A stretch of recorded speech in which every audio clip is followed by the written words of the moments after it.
My husband, Carl, and I met back in our college days.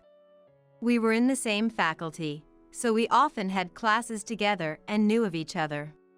However, we didn't actively engage in conversation, we were merely acquaintances.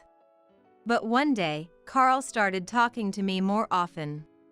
At first, it was about wanting to copy notes or needing help with something from class, but gradually he began to bring up more personal topics, like what I did on weekends or what my hobbies were. As we continued to interact, we grew closer. Eventually, we became a couple. Spending more time together, I was happy to learn things about Carl. His hobbies, favorite foods and music genres, and even his favorite spots for a nap. Time passed, and we graduated from college. Carl and I each entered the companies where we had received job offers. We saw each other less until our work schedules settled down, which took about half a year. Once we could meet up more frequently, we started visiting tourist spots and spending time at home like we did in our college days. 3 years after graduation, Carl proposed, and we got married. Being a dual-income household, we decided to divide the household chores. Carl wasn't fond of cooking, so I took on all things related to meals, and he handled cleaning and laundry. Our relationship was great. I was so happy we could support each other in our lives, and I often thought how fortunate I was to have married such a wonderful man. At the same time, I hoped this life would continue forever. However, a few years later, our relationship took an unexpected turn. 3 years into our marriage, I was offered a department transfer. It would be busier, but with a higher salary and a chance for career advancement. When I told Carl, he was as happy for me as if it were his own news. That's great! I'm so happy for you. Really? Yes. It'll be busy, right? I can't cook, but leave the house stuff to me and focus on your work. Thank you. Carl seemed interested in my new department and threw a variety of questions my way, like, "What kind of work will you do there?" And, "What kind of people are in that department?" Not only did I appreciate Carl's understanding of my job, but I was also touched by his interest in it. A month later, I was working in my newly assigned department. There was a lot to learn on top of a hefty workload, and I was incredibly busy. It was busier than I had anticipated, and it was wearing me down mentally. However, a year after the department transfer, I had fully adapted to the new job and environment, regaining the leisurely lifestyle I once had. Work remained busy, but it was manageable once I got used to it. I started to take on business trips and became even more dedicated to my job. However, it's true that the time I could spend at home decreased, and I felt lonely. Perhaps sensing how I felt, Carl began to say more often, "Work hard, but don't overdo it." His words became a source of support for me. But 2 years after my department transfer, I noticed Carl acting suspiciously. By this time, I had to travel more frequently for work, leaving the house empty more often. I was filled with guilt towards Carl. Yet, Carl would kindly say, "It's work, it can't be helped." I took his kindness for granted, and I let my guard down completely. One day, after finishing work at a business trip location, I called Carl and noticed something odd about him over the phone. He seemed overly flustered and was breathing heavily. What's wrong? You're breathing heavily, aren't you? Breathing heavily. No, I'm not, really. Come on, you are. Are you in the middle of something? I can hang up if you are. Yeah. It's something like that. I'll call you back later. Hey, wait. With that, Carl abruptly hung up the phone. Calling Carl after finishing work on a business trip wasn't unusual. I'd call just wanting to hear his voice, with no particular reason. Carl would do the same, and it had become a norm between us. Maybe the timing was just bad that day. I thought so, but the next day and the day after that, Carl's behavior remained unchanged. It seemed like he found calls from me bothersome. "What's up? You don't need anything? I'll call you back, then. Bye." He kept saying he would call back, but he never did. I also noticed that his replies to my texts were unusually slow, and the fact that he stopped initiating contact worried me. At this point, I began to suspect Carl was hiding something from me. Even when I returned home, something was off. It felt cold, or maybe indifferent, something like that. "Oh, Betty, you're back." Yeah. Finished earlier than I thought. "Is that so?" Being treated coldly in my own home made it difficult to relax and recover from work fatigue. "Hey, have you been cold to me lately? Is something wrong?" Eh? Really? I don't think so. I didn't like being treated this way every time I came back from a business trip. I bravely asked Carl about the reason for his cold behavior, but he just kept dodging the question, and I couldn't get the answer I was looking for. "Really? You're not hiding anything?" I'm not hiding anything. "I see." Seeing Carl's bewildered look, I wondered if he hadn't even realized his behavior had changed. Regardless of the circumstances, my suspicions about Carl only grew. At this point, it was clear that Carl was hiding something, and as days passed, what he was hiding became increasingly apparent. Carl was having an affair. I noticed the position of the dishes had drastically changed when I tried to cook. Carl was supposed to eat out or get food from the grocery store while I was away on business, as he never cooked. "Hey, did you start cooking?" Why? Thinking maybe he had taken an interest in cooking, I asked him about it. However, Carl just showed confusion and didn't answer my question. "Just curious. I noticed the dishes were moved, so I thought maybe you cooked." "Oh, I see. That's what this is about." "Yeah, I figured too much eating out isn't good for my health." "Really? What did you cook?" "Stew, I think." This conversation led me to suspect that Carl might be cheating. If it were merely a change of heart, it would be a different story, but Carl was never the type to cook. I had suggested cooking to him before, especially when I was away, to avoid eating out too much.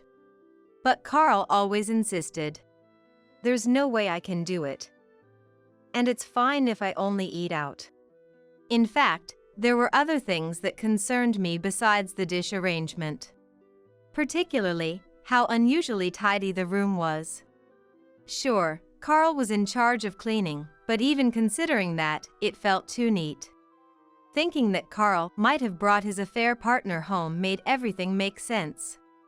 I wanted to confirm my suspicions about the affair quickly, so I started snooping around Carl's belongings. That said, I didn't immediately hire a detective or follow him myself. I thought the quickest and easiest way to find evidence of his affair was to look through Carl's smartphone. If I couldn't find anything conclusive, then so be it. I managed to unlock Carl's smartphone using his fingerprint while he was asleep. Bringing Carl's smartphone into my room, I looked for any suspicious women. Surprisingly, I quickly found a woman who appeared to be his affair partner, but then I was hit by a wave of confusion. Because the woman was someone I knew. Her name was Essie. Essie was a college classmate of mine, someone I occasionally talked to. It seemed she and Carl were in the same club, and I remembered seeing her often in the club photos Carl showed me. Looking through the exchanges between Essie and Carl, it became clear their relationship started about a year ago at a club gathering. They had been communicating daily since that day and started dating a month after the gathering ended. It seemed Essie was also married, and initially, she and Carl had their secret meetings in hotels, but then Carl started bringing her to our house. From then on, our home became the go-to place for their rendezvous whenever I was away. I managed to steady my trembling hands enough to take photos of their entire conversation and transferred them to my computer. Then, I carefully placed Carl's smartphone back where I found it. Though I was glad to have confirmed the affair, knowing the other person was an acquaintance dealt its own blow. However, that feeling gradually turned into anger. Deciding on divorce the moment the affair was confirmed felt too easy and unsatisfying, almost like letting them off the hook. Determined to make Carl and Essie pay, I immediately started plotting. After becoming sure of Carl's affair, I became more observant of things like the position of dishes and cleaning supplies.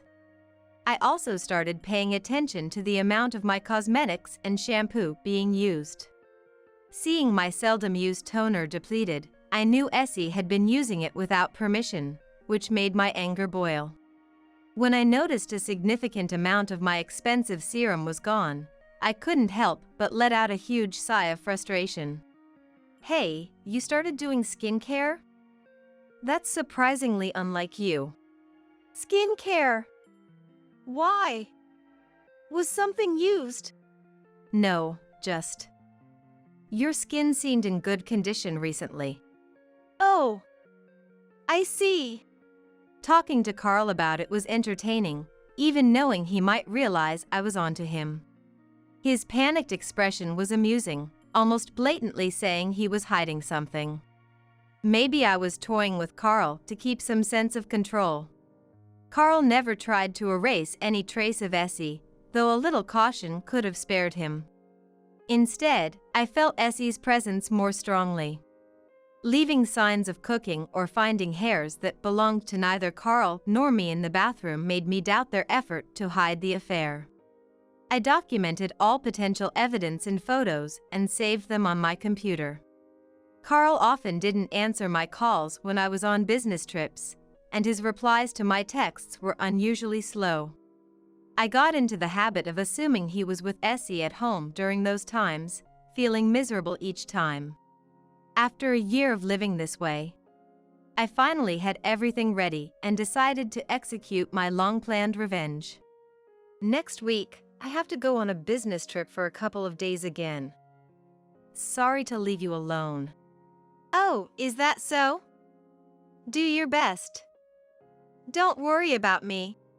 When I mentioned the business trip, Carl seemed slightly happier. Maybe because he and Essie always met when I was away. In other words, they made sure not to meet any other time. That's why Carl was probably looking forward to my business trips more than anyone else. Are you sure? Won't you get lonely? What are you talking about? Hey, shouldn't you be preparing for your trip? Though I had no feelings left for Carl, I couldn't help but think he should at least pretend to be sad about it. I then pretended to prepare for the trip as Carl had suggested.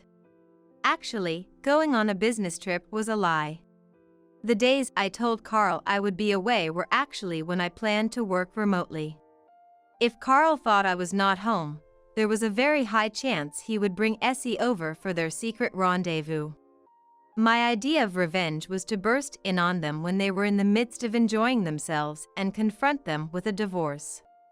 I wondered if there was anything more I could do, but this plan seemed the most straightforward. On the day, I left the house with my large carry-on bag as I usually would when going on a business trip. See you in 2 days then. Yeah. Carl seemed quite restless, probably excited to see Essie. Essie's arrival time was predictable.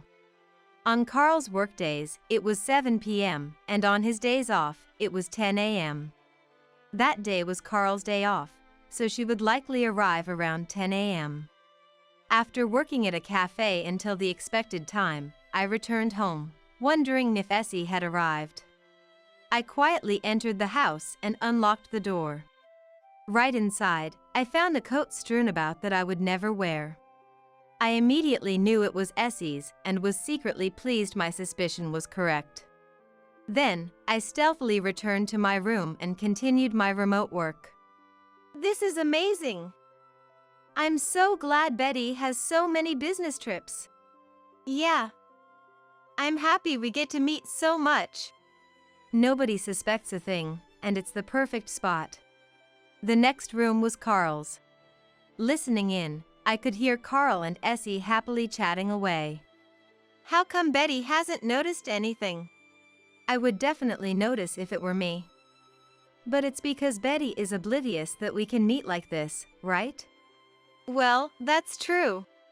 I thought to myself, who's the oblivious one here, as I continued to listen. Despite being the subject of their mockery, I didn't feel angry. Probably too tense for any other emotion to surface. In a few minutes, their conversation dwindled. And in its place came the sound of rustling sheets and more intimate noises. I wanted to cover my ears but resisted. Minutes later, I heard their heavy breathing and knew their act was over. This was my moment, so I entered the next room. Hey! Betty! Why are you here? Wait, what? The moment they saw me, Carl was shocked, and Essie screamed, frantically trying to cover herself. Seems like you were having a good time. How long have you been here? Wait, why are you here? Weren't you supposed to be on a business trip? That was a lie. I knew you two were having an affair, so I thought I'd catch you in the act. No way. You said she hadn't noticed. That's what I thought. I heard everything you said earlier. Talking about me being oblivious and all that. Wait, so you knew from there? I heard everything you two were doing. The moment I said that, I could see both of their faces turn pale. First off, get dressed quickly. Another guest is coming, and we'll discuss the details then. A guest? Who do you think? It seemed Essie knew. But she probably didn't want to believe her guess and asked me anyway.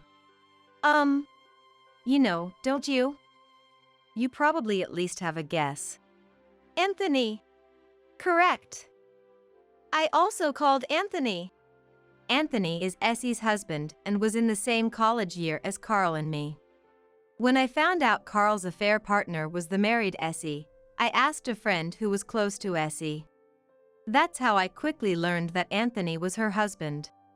Along those lines, I told the friend about the situation, got Anthony's contact information, and got in touch with him. After telling Anthony about Essie's affair, his lack of surprise was striking. However, unexpectedly, when I mentioned wanting revenge, he agreed to join in. So, she really was doing it. I'm surprised it's with him, though. Did you know she was cheating? Kind of. I was thinking it was about time to do something about it. I'll help you, Betty. I've got a lot I want to say to Essie too. Watching them hurriedly get dressed, I remembered the conversation I had with Anthony. Neither Carl nor Essie attempted to flee. Once dressed, they quietly waited for Anthony to arrive. A few minutes later, the sound of the door opening signaled Anthony's entry, as I had left it unlocked for him.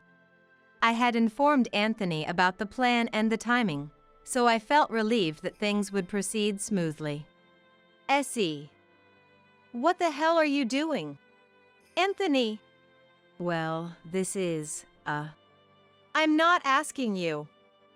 I'm asking Essie. Anthony seemed angrier than I expected. With visible anger, he pressed Essie for answers. Overwhelmed by his intensity, Essie couldn't speak, but Anthony kept on pressing. I've been having an affair. Since when?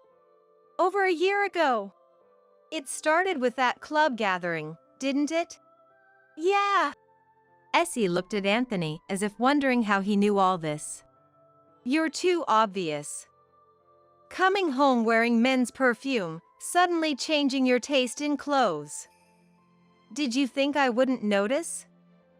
I'm really underestimated here. Please. What do you mean, please? It's over. If you like that guy so much, why don't you marry him? Hey, why does it sound like I'm getting divorced too? Betty hasn't said anything. To think they believed divorce could still be avoided under these circumstances was astonishing. Well, I was actually thinking I do want a divorce. If I didn't want to, why would I go through all this trouble? You're kidding, right? As if I'd lie about this. I'm divorcing you. And I'll be taking alimony from the divorce court. From Essie, too, of course. Me too. I'll also be claiming compensation from both of you through the divorce court. Faced with divorce, the two continued to resist. It seemed less that they were opposed to divorce and more that they didn't want to pay the compensation a court might order. Please, let's start over. It's definitely better that way. Don't you think so, Essie? I do think so. I want to start over. Please. Their refusal didn't change anything. I pulled out my smartphone and showed them some of the evidence. Why do you have that? Why do you think? Just so you know, I have a lot more evidence. You can refuse all you want, but it won't change the facts, and it won't change my mind or Anthony's. When I threatened to show more evidence, Essie cried out. Look, maybe we did something wrong, but do you really have to do this? Keeping evidence on your smartphone, it's creepy. What you two did is far creepier. Exactly.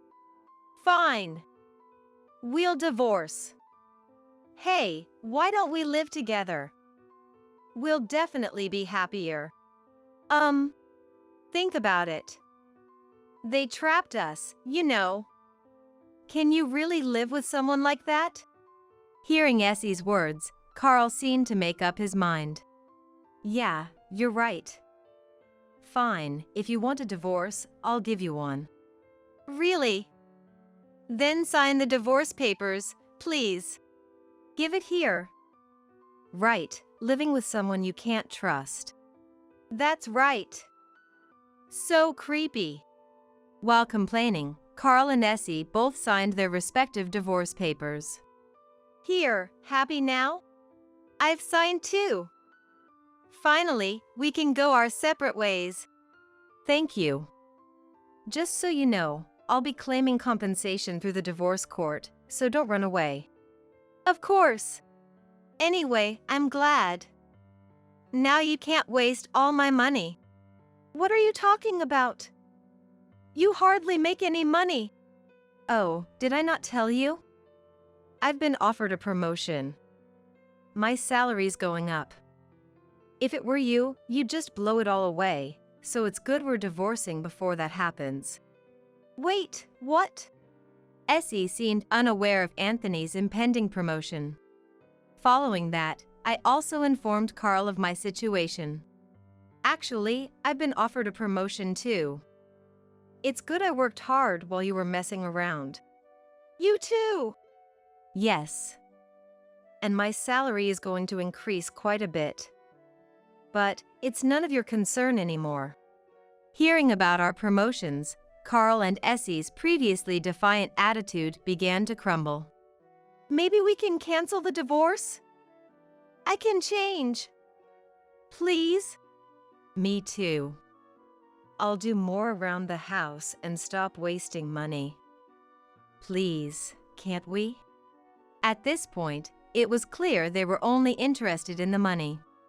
Who do you think is going to redo this? You really have a convenient way of thinking. I'm really glad I divorced you. It's all about the money for you, isn't it? If you want to spend so much money, earn it yourself by working. Got it? Come on, give me another chance. Please. In the end, they kept refusing, but our minds were made up. After submitting the divorce papers, the divorce was finalized. During the negotiations for the compensation owed due to the divorce, it turned out they really didn't have much money. But that was irrelevant to me. I made sure to claim a fair amount. I've moved to a new house and am enjoying a comfortable life on my own. A friend who gave me Anthony's contact told me that Carl and Essie ended up splitting. They also said they saw a haggard Carl at the grocery store. So far, there have been no sightings of Essie. Being divorced from Carl has allowed me to focus more on my work, making every day enjoyable. Indeed, cheating is wrong. I'm part of this local organic extracurricular group. It's not like we're hardcore about only choosing organic or believing macrobiotic is the ultimate truth. It's more about gently encouraging each other to live a healthier and more natural lifestyle. We gather about twice a month, exchange information while chatting, and sometimes, if the organizer feels like it, they'll invite some expert to give a lecture. Anyway, it's all pretty laid back. I figured it was about time I started taking care of my health, now that I'm over 30. That's how I got into it, out of curiosity. Because the group wasn't too serious, I was able to join with a try-it-out attitude. But once I got into it, I found that natural foods have quite the depth and are interesting. Once I start something, I dive deep into it. Buying stuff is fine, but wouldn't it be even better to grow it yourself? So, I started a home garden. A kind person from the group shared some seeds and good soil with me, and I've been growing them without any pesticides or fertilizers. It's tough, but vegetables grown fully in nature are just so delicious. Since joining the group, Keely has been enjoying this surprisingly fun natural food lifestyle. As I got more familiar with the people around me, I began to notice something. It seems there's a faker among us in the group. I've been living this natural food lifestyle for about 2 years now. I've made friends of my age in the group. Me, Stacy, Madeline, and Antonia. After we got close, we started having lunch together besides our activity days. But then, I noticed something. Among our group of friends, there's a pseudo-natural person. So, here's a quiz for you all of a sudden. Who is the faker? A conversation one day. I recommend that shop. They sell organic vegetables, various condiments, and even sweets, and they're all really delicious. Oh? Can you buy me something from there next time? I'd like to try it too. I heard about it from Stacy and tried it too. That organic sauce is really great. It made my cooking so much better. Ah, I saw your blog. As always, Antonia, you're good at cooking. Could you make some for me next time? I'd love to try. Well, what do you think? You might have guessed it. The answer is Madeline. She's always asking for things, ending her sentences with, "Can you bring me some?" Quite often. Her introduction when she joined was, "I aim to live broadly but not deeply. I want to try a wide range of things." But she's too shallow, never trying anything herself. Especially since I grow vegetables at home, I seem to have become her favorite target. Initially, when we gathered, giving her a box of vegetables once a month was enough to satisfy her. So it wasn't too much of a nuisance. Though I was still not happy about it. But Madeline got a taste for it. Lately, there's been a weekly call for veggies. I could ignore the calls, but since we live close, she insists on coming to collect them the same day. I can't just ignore her when she shows up at my house. And since Madeline faithfully practices her broad but not deep approach, leading the group within our extracurricular activities, she knows a lot of people. If I refused, it was almost certain that she'd spread rumors like, "That person is so stingy, won't even share a few vegetables." Afraid of ruining my good standing in the fun group, I ended up giving her the vegetables as she asked. But Madeline's demands knew no bounds. Eventually, she started showing up every 3 days, taking home a large haul of vegetables. Given it's a home garden, there's only so much we can harvest. At this rate, we'd run out of vegetables for ourselves. Unable to bear it any longer, Keely sought advice from Stacy and Antonia. If we leave her be, she'll just get worse. We need to stand up to her now. Exactly. If she starts spreading rumors among the others in the group, we'll explain the situation to them. Encouraged by their words, I confronted Madeline at the next group meeting, with the two of them by my side. Madeline, please stop. It's problematic when you take the vegetables I've carefully grown as you please. I can't give you any more vegetables. As expected, Madeline threatened. Keely, I never knew you were so stingy. That's terrible. I'm disappointed. I'll have to make sure everyone in the group knows about this. Are you okay with that, Keely? However, do what you like. But we stand with Keely. We'll tell everyone exactly what you've done, how many vegetables you've taken from Keely. That includes how you never paid me back for the groceries I bought for you, despite how many times I've asked. And I won't forget to mention how you insulted the dish I made for you after you asked for it.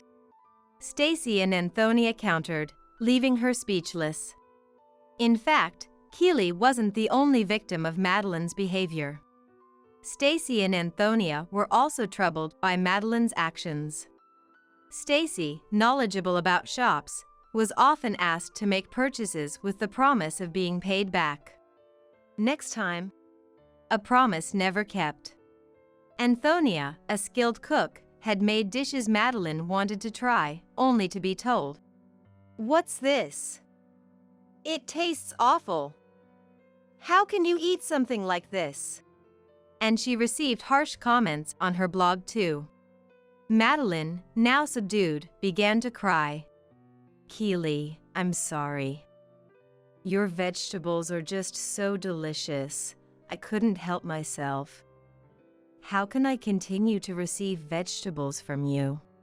she asked, and honestly, being told my vegetables were delicious wasn't the worst feeling. And seeing her so sad, I couldn't help but feel a bit sorry for her.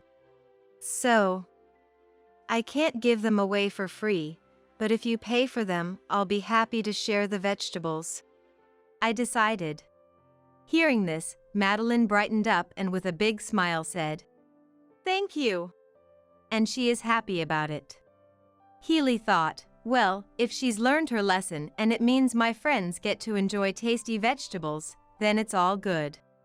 But Madeline had more tricks up her sleeve. One day, coming back from work and checking the garden, I was shocked. All the vegetables ready for harvest were gone. Staring dumbfounded at my garden, a neighbor approached me. We often exchanged items and were close acquaintances in the neighborhood. "I saw a woman with a pink jacket and short hair harvesting. Look, this person." Apparently thinking it might be a thief, they took a photo with their smartphone. Privacy concerns aside. What an amazing lady. Well, as you might guess, the person in the photo was unmistakably Madeline. I couldn't believe she'd stooped to stealing.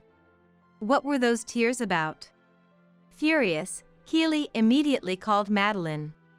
"Madeline, after all that talk, you resort to theft when you can't get them for free? Give back the vegetables right now." I yelled into the phone, overwhelmed by anger, but Madeline responded calmly.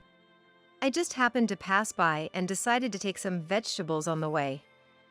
You said it's fine as long as I pay, right?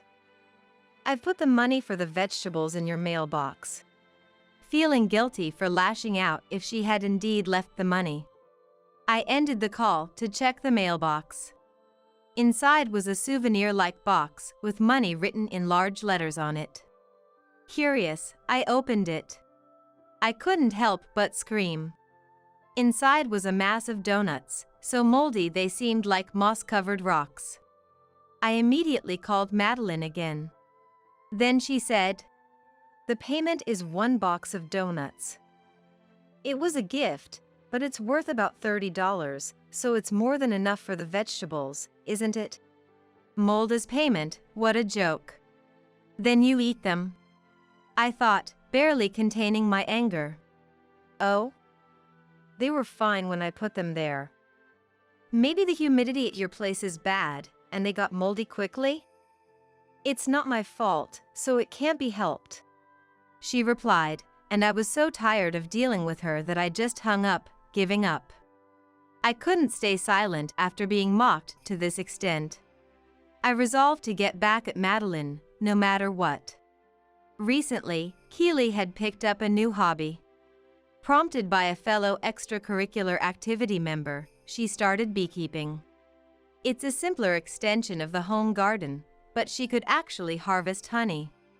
Keely's natural food lifestyle seemed to be leveling up even more. I shared the story of the vegetable theft with Stacy and Antonia, and we decided to dissolve our group with Madeline. Not that we explicitly ostracized her, we'd still talk if she approached us. But we made sure never to bring up beekeeping near her, knowing it would just tempt her again. However, in such a small world as our extracurricular activities, information somehow leaked, and one day Madeline approached me. Keely, you're making honey? Don't be shy. Why didn't you tell me? She said with a smile, so I tried to ignore her with a smile of my own, but could you bring me a jar next time? Of course, she had to ask. I politely refused. I'm not seriously into beekeeping, and the honey I get is just a small amount. If she took as much as she did with the vegetables, I'd run out in no time.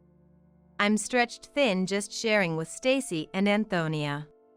And no matter how much I have, I wouldn't want to give any to Madeline. It seems she saw me giving some to the others.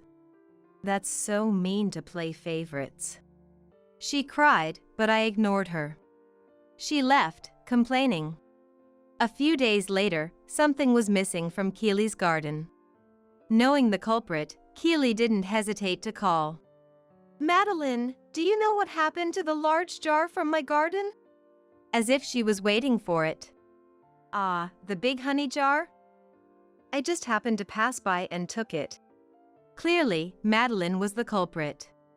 I could almost see her smirking face. What? You stole again? I gave her exactly what she wanted by reacting. Predictably. As long as I pay, it's fine, right? I've put the money in your mailbox, she said. Well, I had already checked the mailbox, expecting this.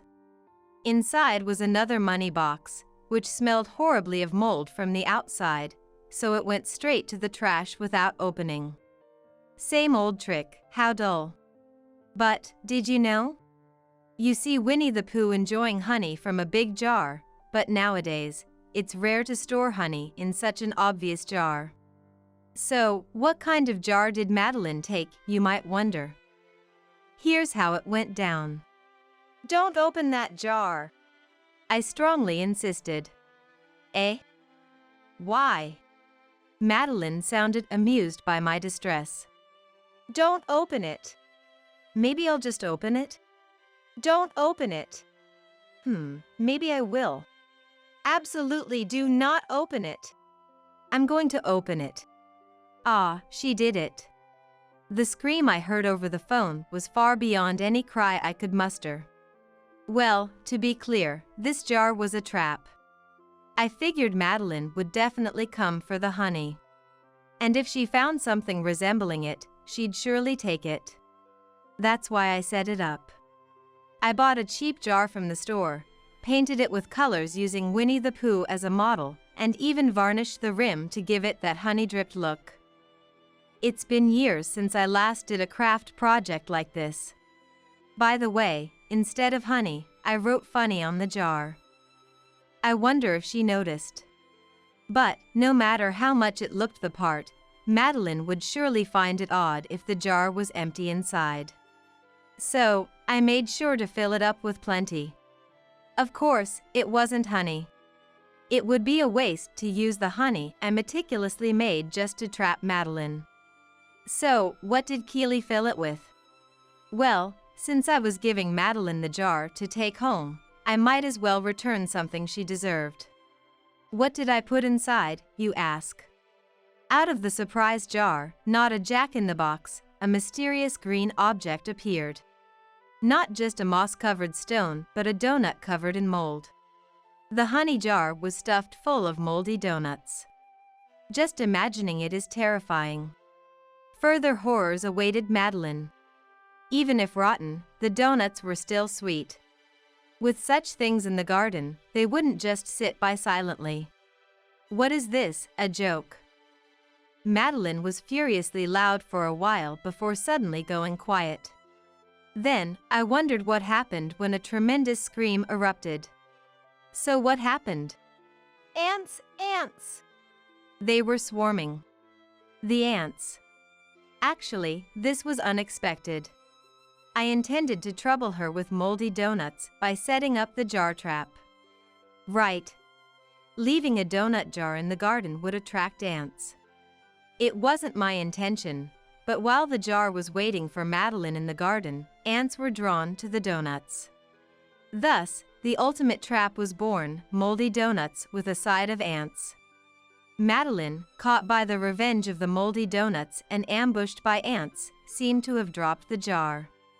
Out from the broken jar came many ants and rolling moldy donuts. A scream like that of a cat getting its tail stepped on echoed, and then silence, so I just hung up.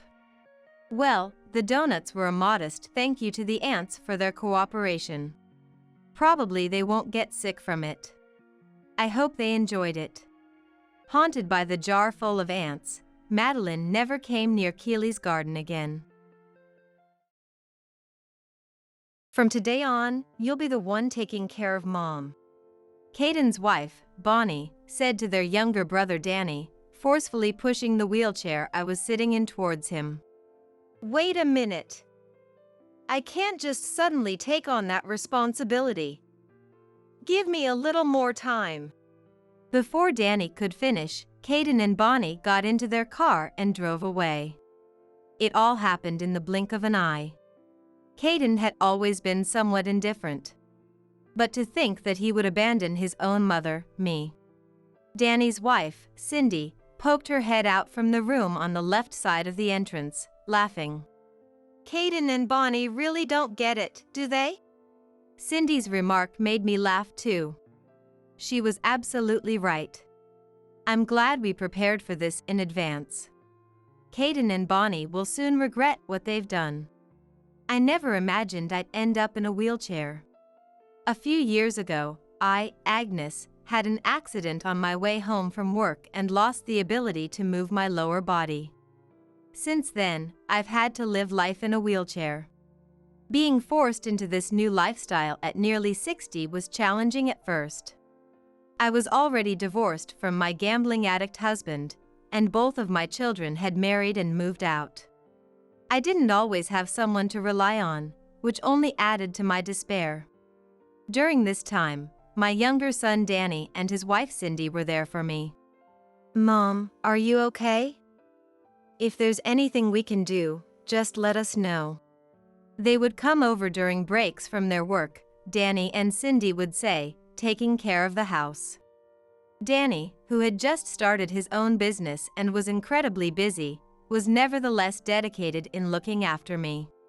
When Danny and Cindy couldn't come, they arranged for a home caregiver to ensure I was never in need. Helping a family in trouble is just what you do. That's right, Agnes. Especially in times like these, we need to help each other. We're family, after all. Whenever I felt guilty, Danny and Cindy would always respond that way. I always knew Danny was a kind soul, but his kindness became even more apparent in this situation. In contrast, there was my older son, Caden. If you're okay, then I don't need to come, right? I'm pretty busy now. When I told Caden about my new life in a wheelchair, he seemed concerned at first. But as soon as I said I was fine, he ended the call quickly. And since then, he hadn't contacted me at all. He had always been indifferent, lacking a sense of conscience. He always had plenty to say to me, and we often used to argue.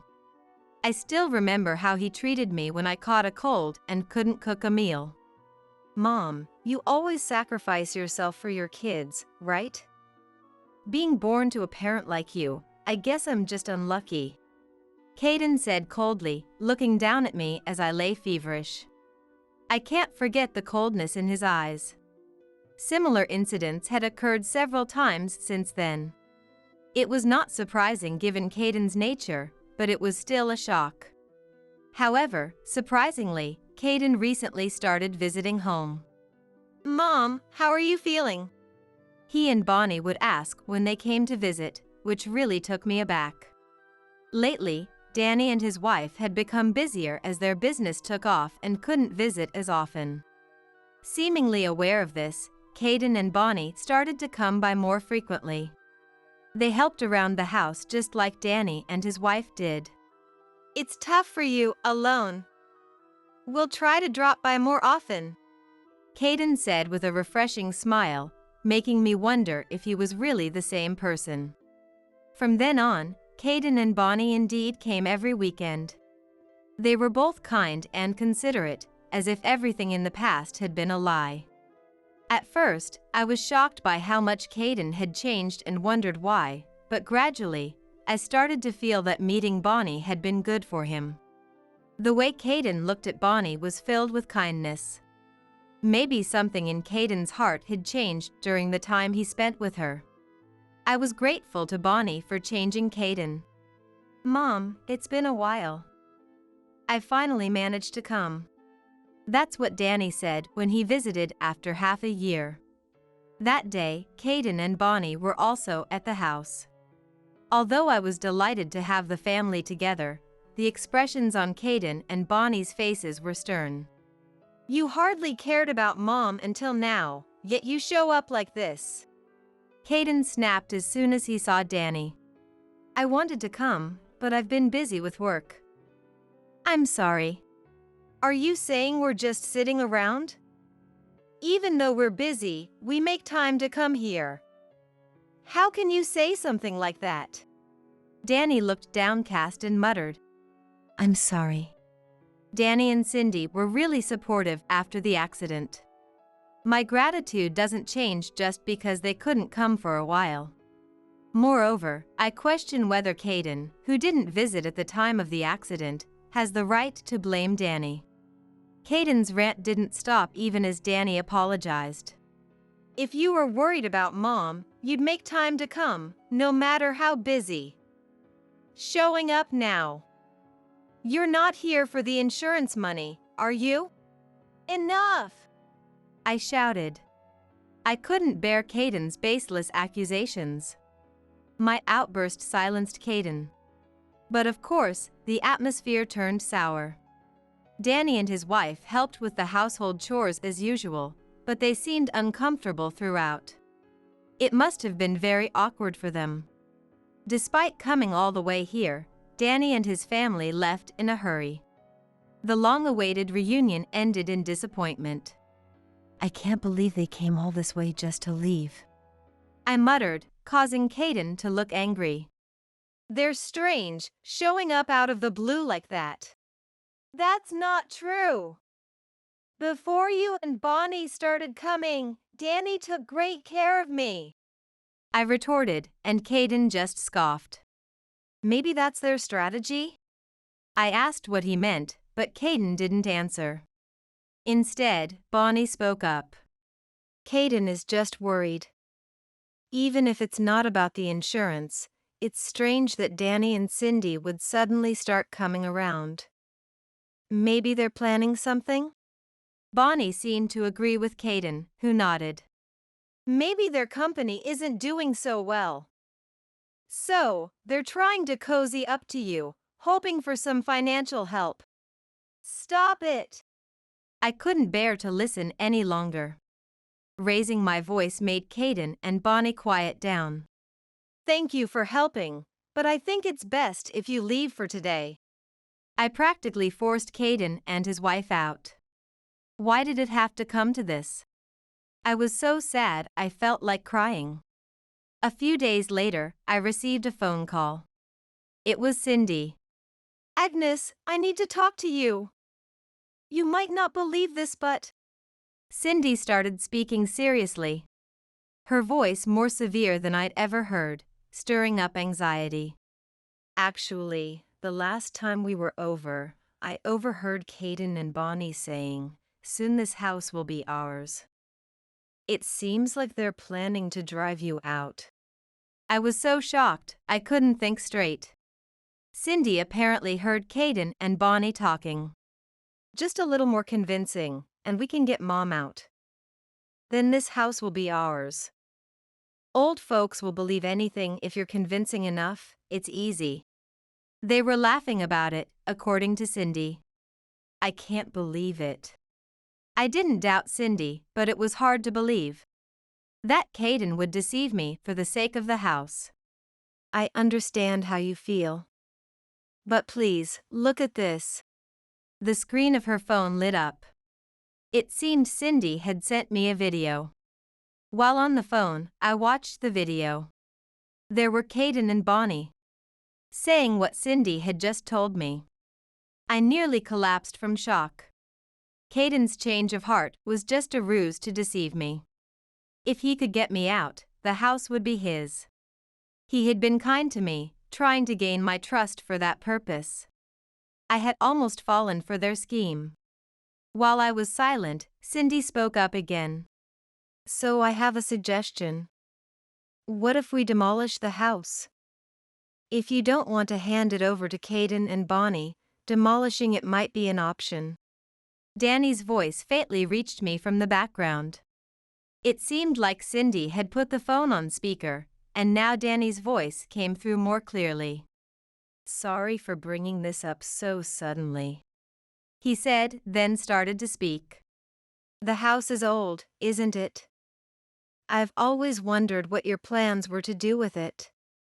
If you're not thinking of passing it on to Caden or me, maybe it's a good idea to just clear the land? The sudden proposal left me feeling quite bewildered. I hadn't given much thought to what to do with the house.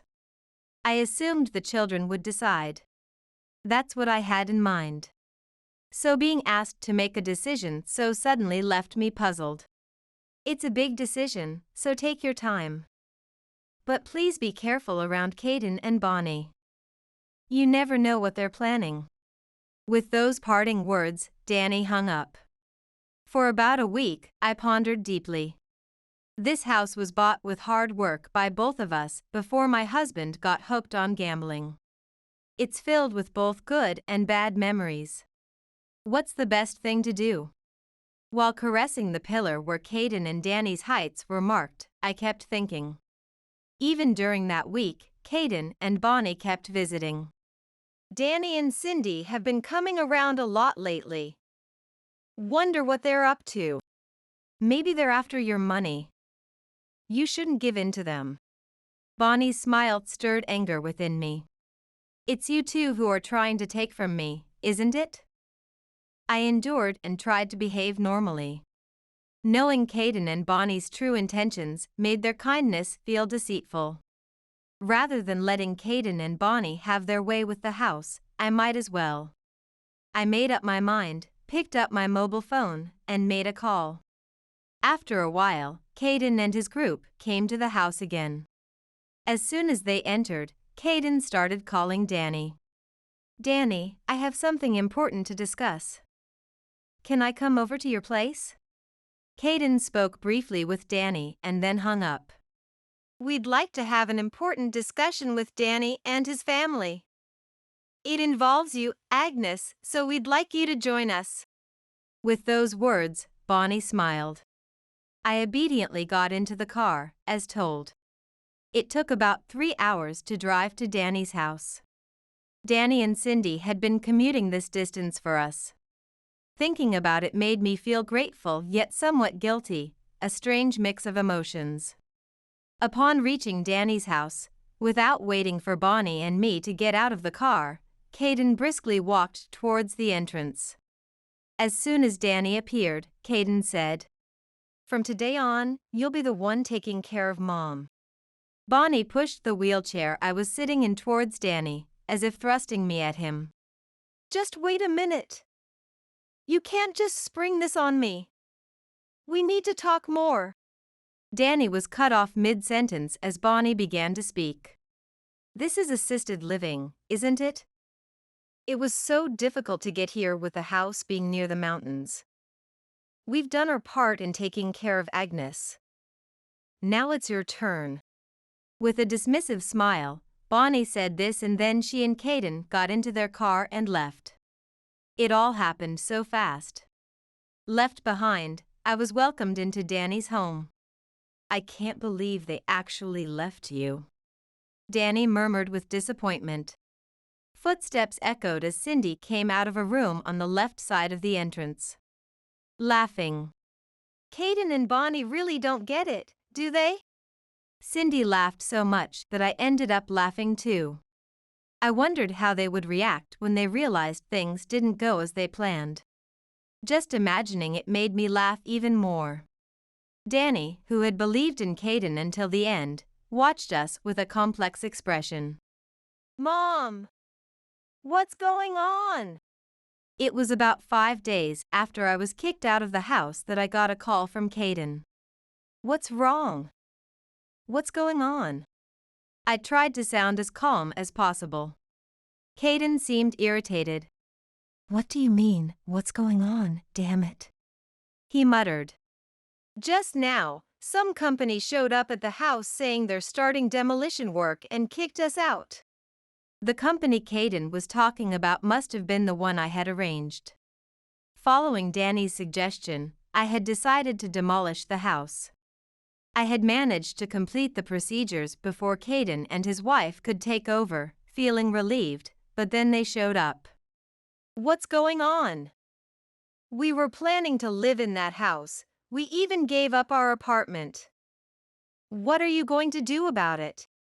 It turned out that Caden and Bonnie, after kicking me out, had moved their belongings into the house and started living there. But today, they were relaxing at home when the company arrived and were unceremoniously kicked out. I have no idea about that. I just decided what to do with the house and chose to demolish it. Caden, infuriated by my calm response, started yelling over the phone. Don't mess around! That house is mine too! Don't do whatever you want! Who's the one being unreasonable? Kicking me out of the house and trying to make it your own. That house was bought with hard work by me and Dad. I'll do what I want with it. I shouted this into the mobile phone and then hung up. After that, Caden kept calling and emailing me. I was taking care of you. The least you could do is give me the house. When I received that email, I felt unbearable anger. I appreciate the help you gave. But that's separate from the house. I don't want to see the face of someone trying to deceive their parent. I don't want to see your wife's face either. Goodbye. That was my reply. Before Caden could contact me again, I set my phone to block his calls. Unable to reach me, Caden apparently visited Danny's house several times, but no one was there anymore. We had already moved. Lost and without options, Caden eventually left. When I told Danny about my decision to demolish the house, he made another suggestion. Cindy and I were talking, and we were wondering, Mom, would you like to work at my company? I was taken aback by Danny's sudden offer. That's a generous offer, but are you sure? Our company's administrative department just had a vacancy. It was unexpected, and we haven't even posted a job listing yet. You've always worked as an administrative officer, Mom, so it seemed like a perfect fit. Danny added that, of course, it was only if I felt comfortable with it. I gladly accepted. If I was leaving this home, I needed to find a new job anyway. But at my age, and in a wheelchair, finding work wasn't going to be easy. Danny's proposal was a blessing. And if you're as okay with it, how about moving in together? Cindy continued speaking, oblivious to my astonishment. I've always known we'd live with you one day. That's what Danny told me before we got married, so I was prepared to move in together. I was surprised to learn this new information. I had no idea Danny and Cindy cared for me so deeply. Moved by their kindness, I felt tears welling up. Thank you, I whispered, my voice breaking. You've always worked hard for the family, Mom. Seeing how hard you worked, I always vowed to repay you someday. So please, don't ever think you're a burden to us, Danny said, a bit embarrassed. His unchanged kindness since he was a child made me feel that all the struggles were worth it. After moving to Danny's house, we soon relocated to a new home. Danny's current place was rented, but he had recently built a new house. I wanted to surprise you, so I kept it a secret, Danny said with a smile. I was constantly amazed by Danny and his family. Mom, you don't have to go to work, so please take care of the house. With a gesture of apology, Danny hurried out. Apparently, they had just received a large order. Even though it was a weekend, Danny had to go to work. Cindy, my grandchild in my arms, and I waved goodbye as Danny rushed off. It's been a little over a year since that incident. In that time, Danny and Cindy had a beautiful child, and Cindy is now focused on parenting. The baby's big eyes are just like Cindy's, and the mouth is a spitting image of Danny. The baby has the best features of both, a truly adorable face. Raising a child now is different from when I did it. Everything is more convenient, and with 3 adults around, it's easier to give the child undivided attention, creating a loving and peaceful home. I look forward to watching my grandchild grow, and I'm enjoying my current job. I can't afford to tire out yet. Holding my grandchild, that's what I thought to myself. Really? Being late because you were helping a pregnant woman on the side of the road is such a cliché excuse. Are you kidding me? On the day of my son's wedding, I made a terrible mistake. In my desperation to get a pregnant woman in labor into my car and to the hospital, I completely forgot about my son's wedding. Stella, who was supposed to become my son's wife, was furious, breathing heavily in a way I'd never seen before, her facial muscles trembling with anger. This was entirely my fault. I need to apologize sincerely. Relatives are walking towards the reception venue. The sound of stones hitting the ground echoes in my ears. Stella looks at my dress, pointing at various spots with a puzzled expression. It's because when I helped the pregnant woman, her water broke and stained my dress. Unbelievable. How can you show up looking so dirty? And the smell. Are you happy ruining my wedding? I'm so sorry, Stella. I'll get changed right away and try to make it to the reception in time. I don't care if it's true or not, but putting others first like this is unacceptable. You're a failure as a parent. Please leave immediately without showing your face to Joseph. Stella, in her dress, removed a hair ornament she was wearing and threw it at me. The hair ornament must have been light and landed at my feet. If it were me, I'd come here no matter if someone had collapsed in the middle of the road or if there was a car accident. Today is that important of a day. Her anger didn't subside, and she grabbed stones from the ground and threw them at my face with all her might. Ouch, Stella, stop! I shield my face and get into my car. After hitting the car's windshield hard. Go home! Stella yelled. I gripped the steering wheel. It seems I won't be able to attend my son's wedding, and my relationship with Stella is completely broken. But, if my son Joseph can be happy, then this is for the best. It's all my fault today. I should just go home. Just as I was thinking this, there was a small knock on the passenger side window. It was a very unexpected person. My name is Scarlett. I lost my husband in a traffic accident when I was young and raised my son Joseph on my own. After graduating from college, Joseph got a job at a major electronics manufacturer. Finally, standing on his own 2 feet, he is now dating a woman he met at a party. The fact that my son became independent made me let my guard down, and the pain in my body I had been ignoring until now has started to stand out recently. I quit my job as a nurse, which I had been doing for a long time, and am unemployed now. I'm living modestly, dipping into my savings. It's regrettable that I have to rely somewhat on Joseph's income. In my mind, my son is still the boy who would call out, "Mom," and happily bring me snacks from the candy corner. My cute son of those times and the Joseph now with his stubble are the same person, right? I think to myself. Joseph, after work at night, always wears the same gray sweatpants and drinks while watching TV. But on weekends, he takes a shower in the morning, shaves his beard meticulously, and takes care of his eyebrows. He spends over 30 minutes in front of the mirror, then goes straight back to his room. After changing into a neat appearance, he comes out satisfied, takes out coffee from the fridge, and pours it into a cup. Going out today? A date? It's not really a date. I'm thinking of taking a walk along the river with her. After drinking the coffee heartily enough that I can hear it going down his throat, he brushes his teeth and then hurries off to meet his girlfriend. I take the newspaper out of the mailbox, pull out today's flyers, and put on my glasses. Now, which supermarket has the best deals today? Ever since I got married, it has been my daily routine to check the flyers like this every morning. Meat from this supermarket, vegetables from that one.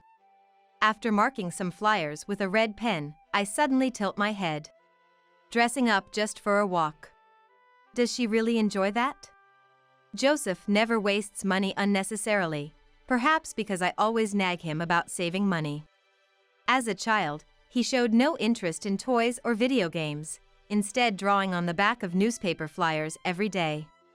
Even his pencils and paints were hand-me-downs from a neighbor. Yet, Joseph never complained and seemed happy drawing every day. That day, I was cleaning from the morning, and by mid-afternoon, the doorbell rang. Who could it be? I wondered, opening the door to find Joseph standing there. What is it? Why did you ring the doorbell? Mom. There's someone I want you to meet. With a slightly embarrassed expression, Joseph introduced a young woman wearing a white dress standing behind him. Her slender, delicate arms suited the white dress perfectly. Despite it being the middle of winter, the woman, dressed in just a thin dress and a lace shawl, looked as beautiful as a fairy. Hello. My name is Stella. I'm dating Joseph. It's nice to meet you. The woman who introduced herself as Stella greeted me with a clear voice and a lovely smile. Joseph then said to Stella, "Please, come in," and led her to the living room. As I was looking for some snacks to serve them, Joseph came into the kitchen, so I playfully tapped his head. If you were going to bring someone, you should have told me. I'm completely unprepared when you just show up like this. Eh? Oh, sorry.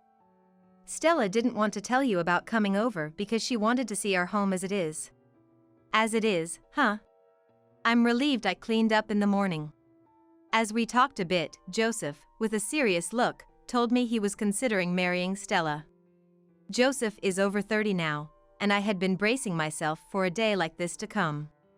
Still, the thought that the days of just mom and son might be coming to an end. It makes my heart ache a bit. Suddenly, Joseph's mobile phone rang, and he excused himself saying, "Sorry. It's a call from work," and left the room. Left alone with Stella, we chatted about trivial things until Stella pointed at a painting of the sea on the wall drawn by Joseph. Is that one drawn by Joseph? Yes, it is. It's a bit see-through on the back because it's drawn on the back of a flyer, but it's a nice painting, isn't it? Stella stood up to take a closer look at the painting Joseph had made. A blue sea and a blue sky. Nothing else, just an expanse of sea painted entirely with blue paint. The blue sea spread out with just blue, and in the blue sky, 2 small clouds floated. Joseph and I went to the beach for a swim just once when he was a child. I explained to Stella that this was a painting of the sea from that time. After silently staring at the painting for a while, Stella sat down quietly in front of me and said, "This painting is very sad." "Eh? Really? Oh, I always thought it was a happy painting of us playing at the beach." "Is that so? Normally, if you go to the beach, wouldn't you dry yourself swimming?" Stella said this to me as if making a clear statement. In this painting of the sea, there is only the blue sky and the blue sea. She declared that surely there were no happy memories of the beach, just a record of the first time seeing the sea captured in the painting. And on a flyer, no less. She criticized me for not even providing proper drawing paper, despite his talent for painting. "Joseph is a wonderful person. You should have given him a richer life. He has talent in his painting, and you are surely the one who crushed it." "That's not. Joseph never said he wanted to study painting seriously. I thought it was just a hobby. Surely he understood from a young age that the household was poor. Being raised in a single-parent home must have been hard for Joseph." Stella took out a clean white handkerchief from her bag and pressed it against her slightly moist eyes. Until Joseph returned from his call, Stella explained how Joseph has always been frugal. Listening to her, I was filled with remorse from the bottom of my heart. I was a saver, and I had instilled that in Joseph. Having been like this since childhood, perhaps Joseph, even as an adult, naturally practices it and is called a saver by everyone. Maybe Joseph had been complaining to Stella about not being able to afford luxuries as a child. Perhaps I was indeed a terrible mom, as Stella said. Joseph came back after finishing his call. Stella, as if forgetting all our previous conversation, asked if there was an old album of Joseph's childhood or something. While looking through the nostalgic old albums, Joseph and Stella talked happily about what photos to use for their wedding. Stella seems not to have a job and lives at her parents' house, helping with household chores. Thrifty Joseph and Stella, who lives with her parents, seem to make an effort not to spend money, often walking in the neighborhood park. Looking at photos of Joseph when he was young in the album. "We walked here the other day," she says with a gentle smile, truly angelic.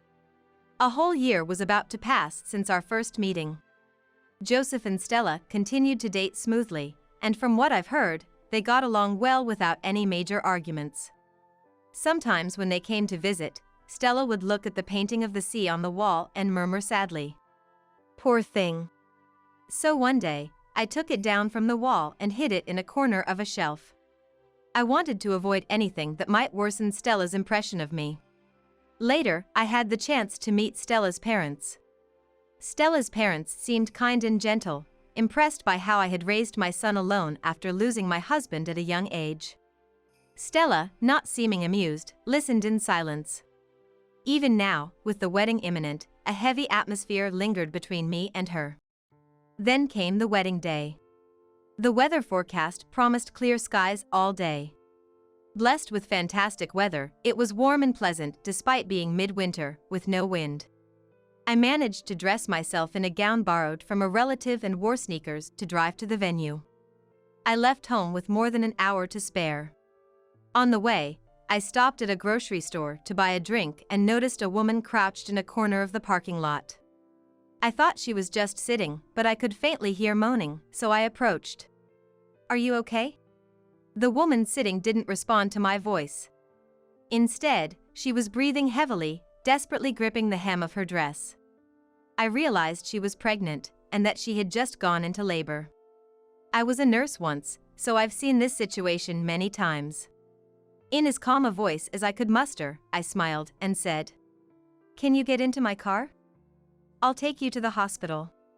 The pregnant woman looked surprised, but then told me her regular doctor was at the city hospital. After laying her in the back seat, it seemed her water had broken, as amniotic fluid dripped down her thighs. I rushed back into the grocery store to buy a towel and wrapped it around her waist. After calling the hospital to inform them of her condition, I started driving. Lying down, she was contacting what seemed to be her husband on her mobile phone. I considered calling an ambulance, but decided driving her myself would be faster since the roads were clear. It's okay, calm down. We'll be at the hospital soon. Just breathe deeply and try to relax. Let me know if you're cold, I can lend you my jacket or anything. In the car, I kept encouraging the pregnant woman. Upon reaching the hospital, I quickly handed her over to the medical staff waiting in the parking lot, and I felt a wave of exhaustion as the tension left me. After explaining the situation to the nurses, I was sitting in the waiting room resting and drinking juice when two men approached me. They were the husband and father of the woman I had just helped. Both in suits, they must have been at work. They bowed repeatedly. Thank you so much. Thanking me. I mentioned I used to be a nurse. She will definitely give birth safely. And smiled. Then I noticed something. The father, an elderly man, was dressed in formal attire. Seeing him, I snapped back to reality and remembered. Right, I must hurry to the venue or I'll be terribly late. Cutting short their words of thanks, I said, "Sorry, I have to be somewhere," and quickly returned to my car to rush to the venue. Despite my haste, I arrived significantly late. The group photos were already done, and they were about to move to the reception. Then, I saw Stella in her wedding dress. Her face, peeking out from the pure white dress, was even more beautiful than usual, taking my breath away. Escorted by the staff, she walked step by step, like a lily flower in bloom. But the next moment, Stella's eyes met mine exactly. Then, ignoring the staff, she ran towards me with a face filled with anger. "I'm sorry, you see. On my way here, I came across a pregnant woman who had just started labor." "What? Helping a pregnant woman on the side of the road is such a cliché excuse. Are you kidding me?" I desperately tried to think of an excuse to prove it wasn't a lie, but couldn't come up with anything. I explained that I was so focused on getting the pregnant woman into my car and to the hospital that I completely forgot about the ceremony. Stella was angry, breathing heavily in a way I've never seen before, her facial muscles trembling. It was as if she was about to physically attack me, and I apologized earnestly. This was entirely my fault. I sincerely needed to apologize.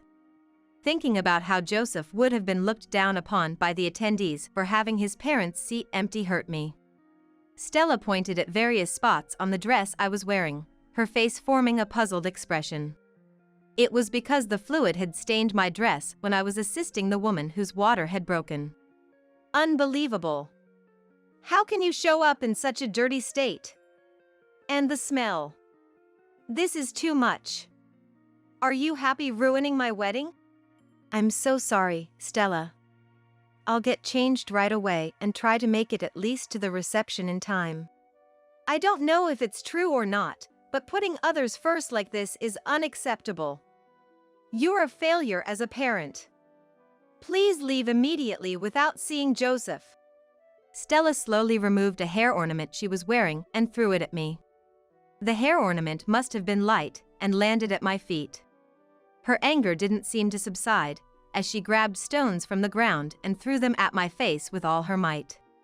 Ouch, Stella, stop! If it were me, no matter if someone had collapsed on the road or there was a traffic accident, I would come here.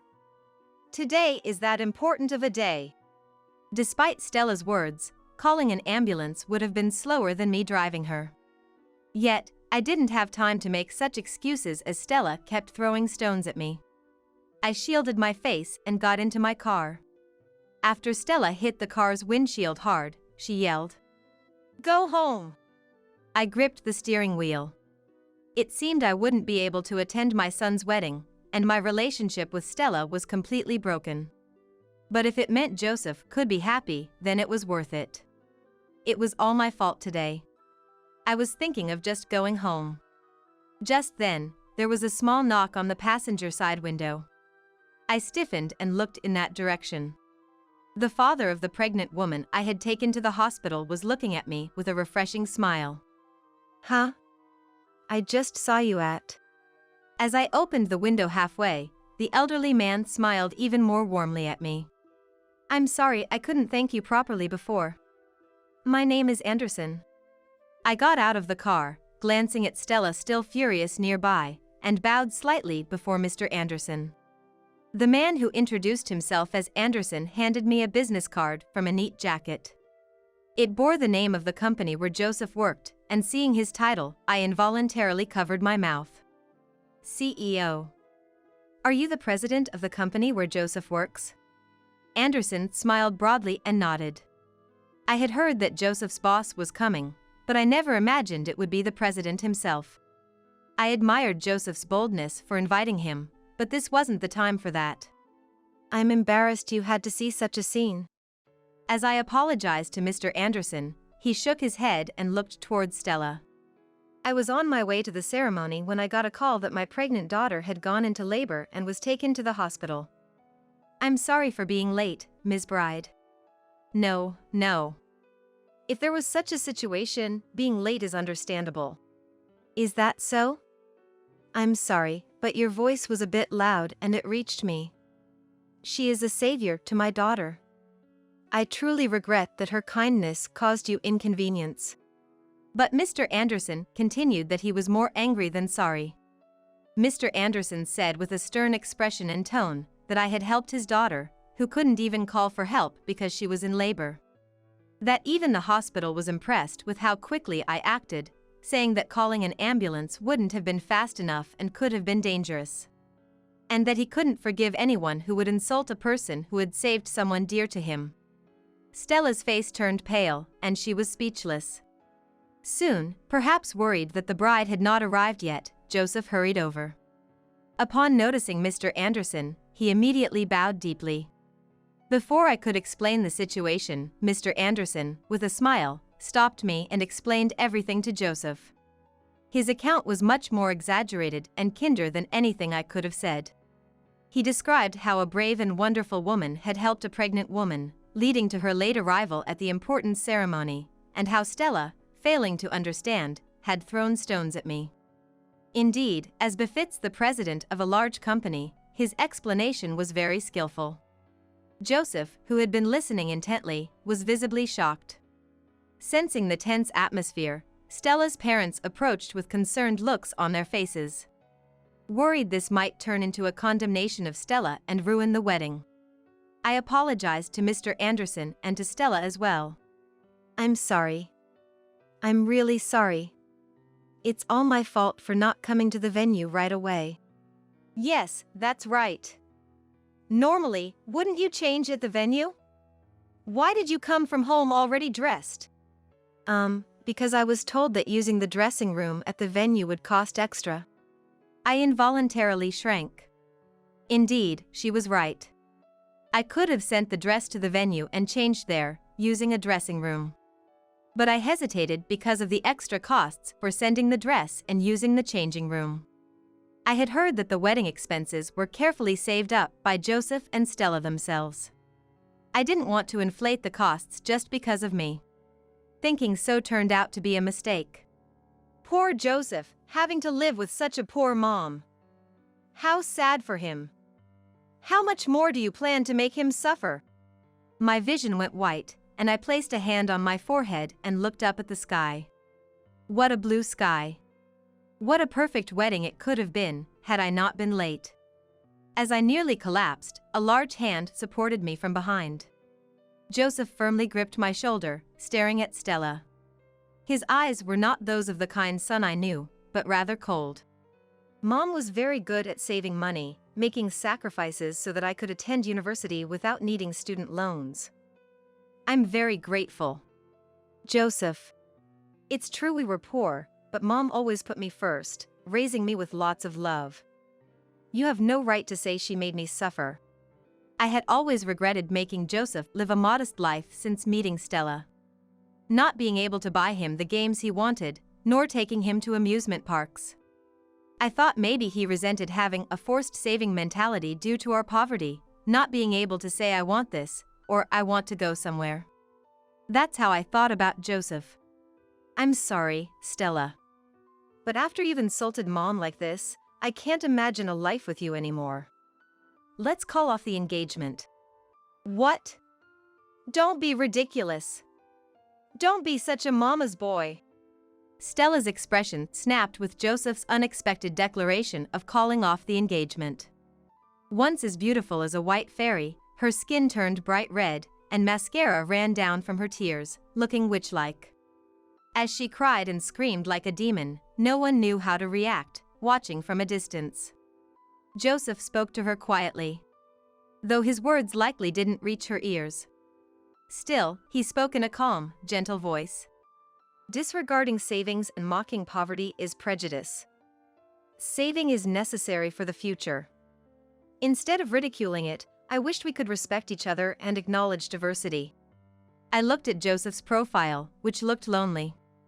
I thought he must still love her. Thus, the wedding was cancelled. When Stella's parents found out about the situation, they felt responsible and offered to cover all the expenses for the venue. However, Joseph, in his honesty, insisted that he also bore some responsibility and offered to share the costs. Stella's parents were deeply surprised by this. They apologized to me again, saying how sorry they were for what had happened to such a wonderful son. As a result, Stella was disowned by her parents and kicked out of her home. It seems Stella has become completely isolated, with the wedding incident spreading among friends. Now she's reportedly dabbling in unsavory clubs, using her beauty to her advantage. Meanwhile, Mr. Anderson's daughter gave birth safely, and both mother and child are healthy. Hearing this news through Joseph filled me with joy. On a sunny Sunday, as I started cleaning the room, I found the painting of the blue sky and sea tucked away in a corner. It was the painting by Joseph that Stella had called pitiful. Pausing my cleaning, I stared at it for a while until Joseph, just woken up and in his usual worn-out clothes, came out to get coffee from the fridge. "What are you looking at?" "This painting you made when you were little. It used to hang on the wall, remember?" "Ah, that one." Joseph took a sip of his coffee, his expression unnaturally stiff. "Stella said it's pitiful that this painting is on the back of a flyer, implying you were poor." At my words, Joseph snorted with laughter. "It's not like I didn't have paper to draw on. And I didn't draw on the back of flyers because we were saving money or anything." "What? Really?" "Yeah. You always looked so closely at the sale flyers, right? I figured if I drew on the back of that day's flyer, you'd definitely see my painting." I was so surprised that I gaped at him. Then, suddenly filled with amusement, I burst out laughing. Joseph, caught by my laughter, joined in, and our home was enveloped in joy. "Next time, I'll find a woman who appreciates you too. Saving is also good for the environment, after all. Surely you'll find someone wonderful." I conveyed this sentiment in my heart. I'll continue to support Joseph from the shadows. My name is Kate. I'm a 48-year-old homemaker. In this day and age, some might think being a homemaker is enviable. But I'm not the kind of homemaker who lives in luxury on my husband's earnings. "Ben, should I help you wipe down?" "I'm sorry." Ben, who's in his mid-60s, had a stroke a decade ago when he was still full of energy. Since then, he's been bedridden. All this time, I've been caring for him. We used to worry about not being able to have children when we were younger. But now I see it as a blessing that allows me to devote myself to caregiving. Life is strange, isn't it? Ben's body doesn't move as he wishes, but his mind is clear. Maybe that's why. He always seems to feel sorry towards me. But I wish he wouldn't. I don't find this life too burdensome. Sure, caregiving support services have increased compared to the past, and it's not like I can't take a break at all. But I started caregiving in my 30s, and now I'm in my 40s. I can't deny that my physical strength isn't what it used to be. So, naturally, I wish for some support. From my husband. "Could you give me a hand?" And then, "I'm busy right now." "Tom," my husband said. "I might understand if you were actually working. But how is lying on the sofa and fiddling with his mobile phone busy?" "If you're just looking at your phone, help out." It's your dad, after all. I'm supporting by working, aren't I? Let me rest at least on my days off. Saying that, my husband frowned irritably and stood up to leave the room. It's always the same. He doesn't lift a finger. Even if he can't help with caregiving, it would be nice if he at least took care of himself. My husband, hand on the door, turned back and said, "Oh yeah, I have a business trip for the next 3 days. Get everything ready." Again? Can't you at least? I'm busy. You should do that much as a wife. Shouting, my husband left the room. Does preparing himself challenge his pride? We're supposed to support each other as a married couple. How did it come to this? No choice. I'll get some help after the helper comes. I sighed and kept staring at the door through which my husband had left. Is that boy off on a business trip again? The night my husband left for his trip, as I was drinking coffee, Linda showed up. Linda, who can't get by without her cane due to mobility issues, is otherwise sharp. While Ben was sleeping, I took a break and helped Linda sit down by taking her hand and guiding her to a chair. After taking a sip of the freshly brewed coffee and exhaling, Linda said with a hint of sadness, "He's always away on business trips several times a month. I wonder if that's really the case." Well, who knows? Linda and I are probably thinking the same thing.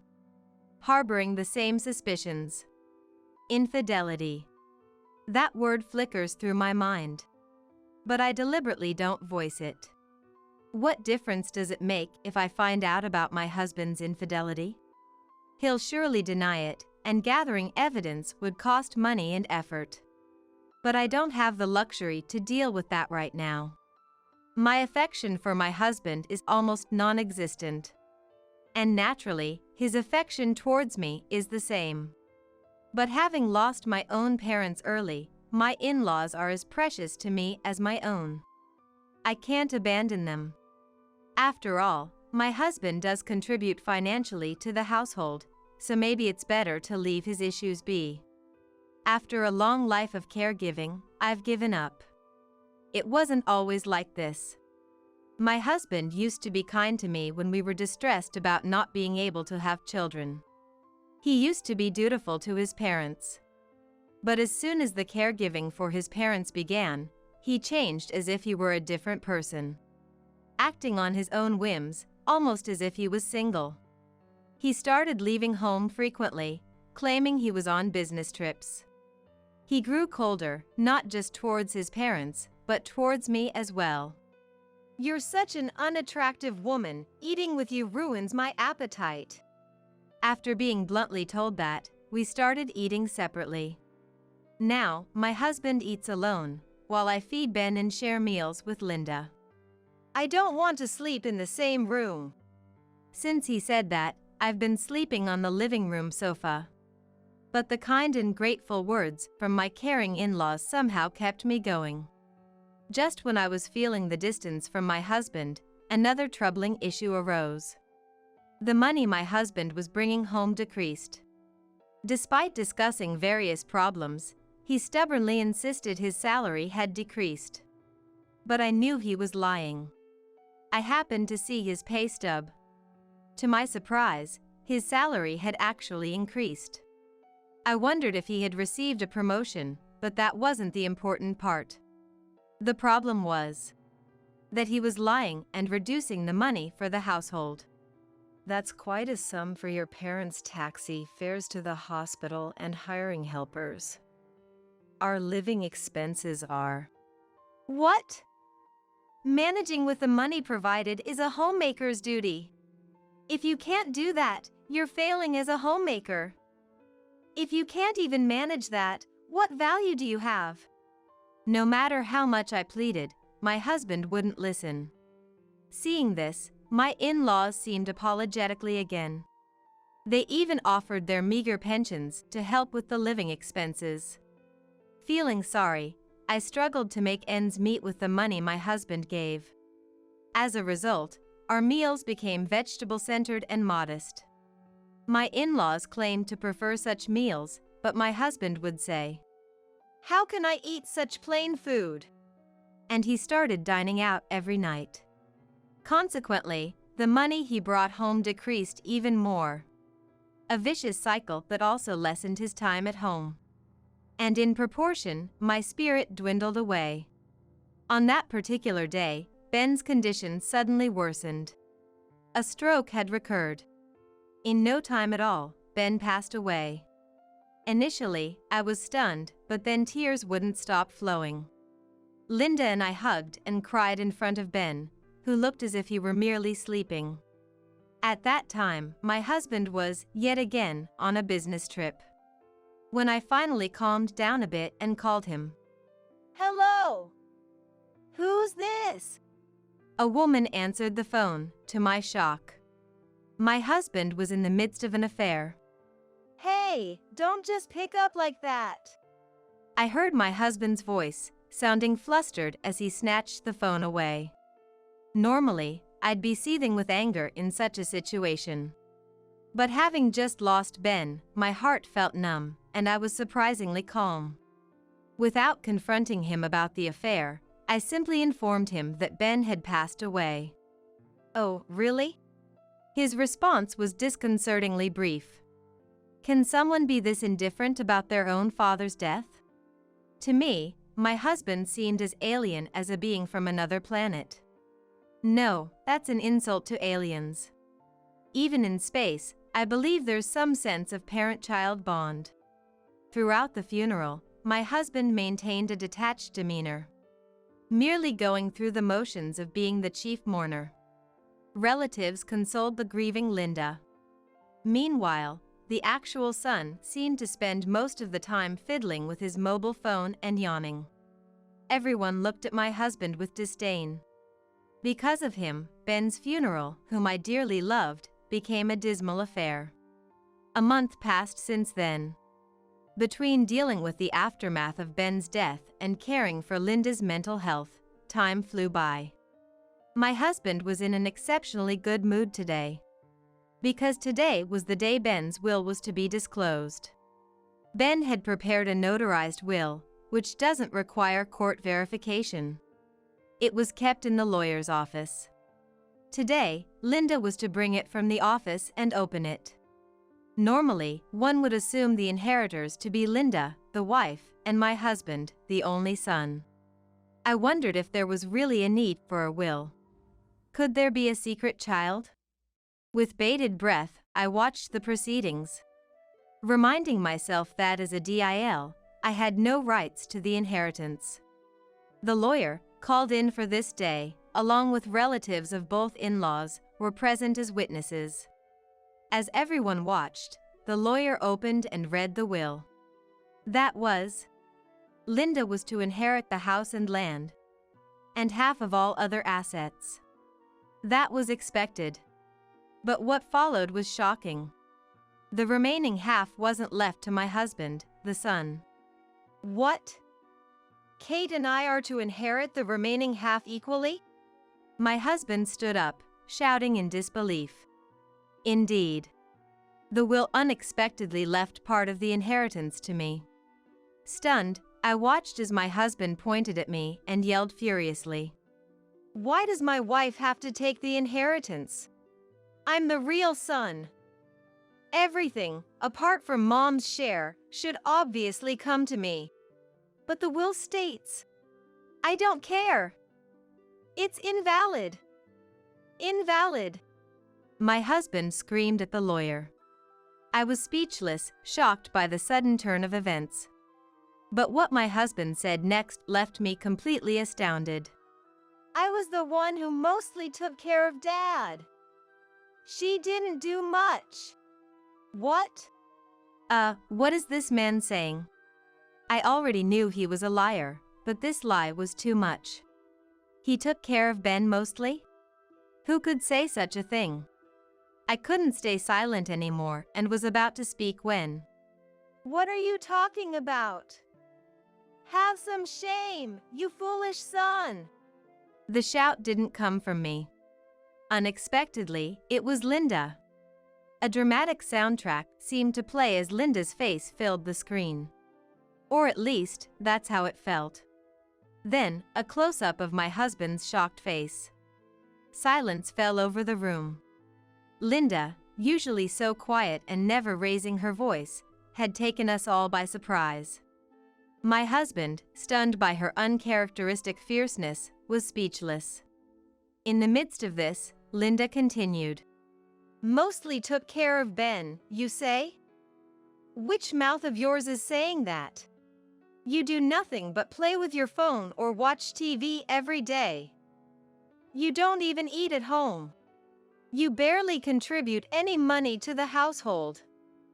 And to top it off, you lie about business trips to cheat. You really don't deserve a cent of the inheritance. What? Is that true? Reacting to Linda's words were Ben's brothers. Strong-looking men due to their construction business. Confronted by these imposing figures, my husband seemed even smaller. Eh? What do you mean? Mom, I might not have been home much, but the affair accusation is just baseless. Don't make random claims without any evidence. My husband was stuttering and sweating in panic.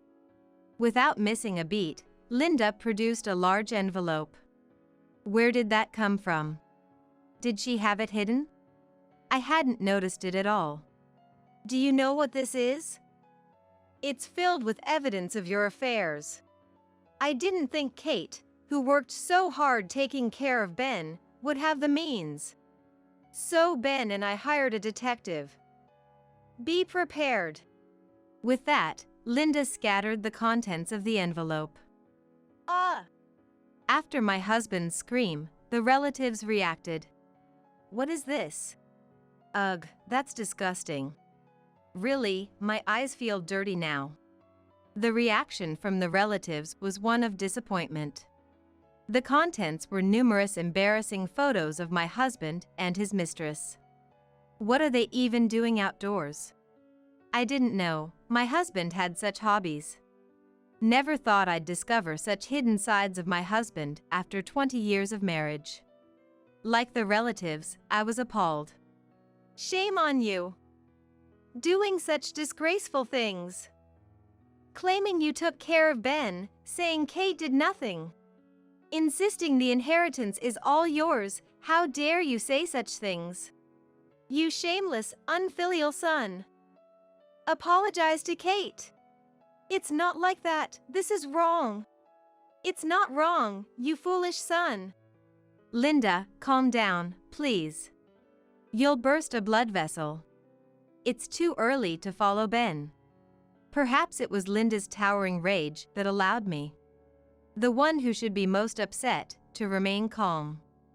Linda, please calm down.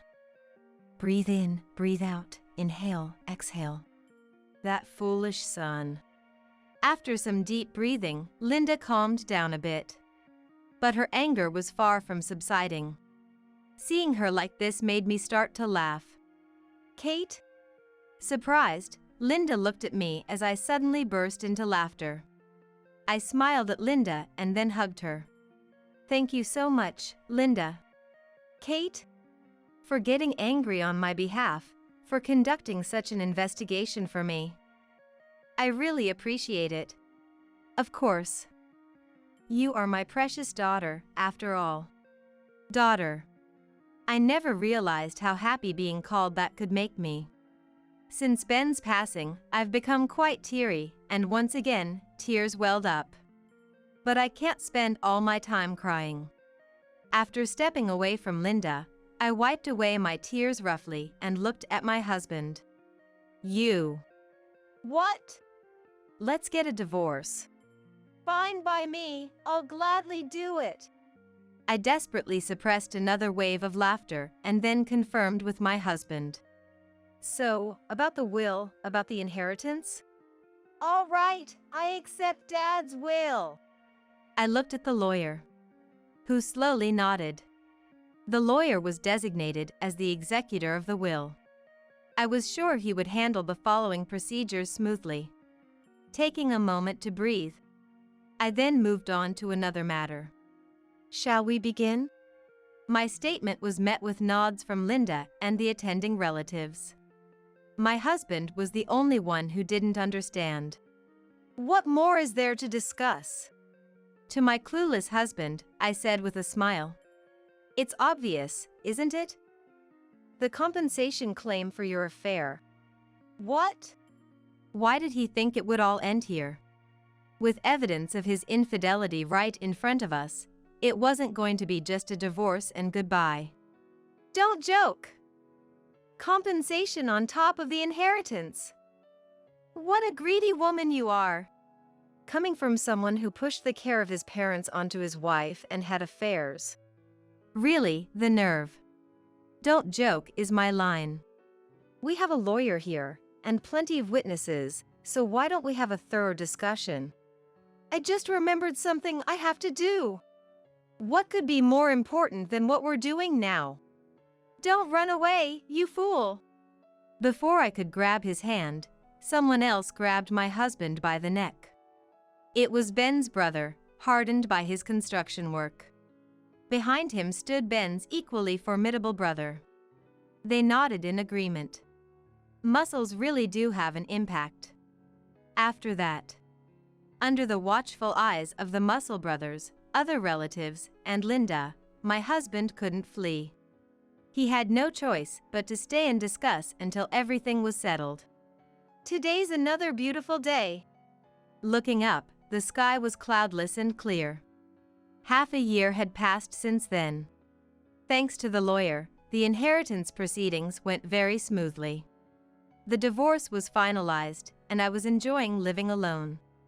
I really wanted to live with Linda, but now that we were strangers due to the divorce, Linda stubbornly refused, not wanting to make me her caregiver again.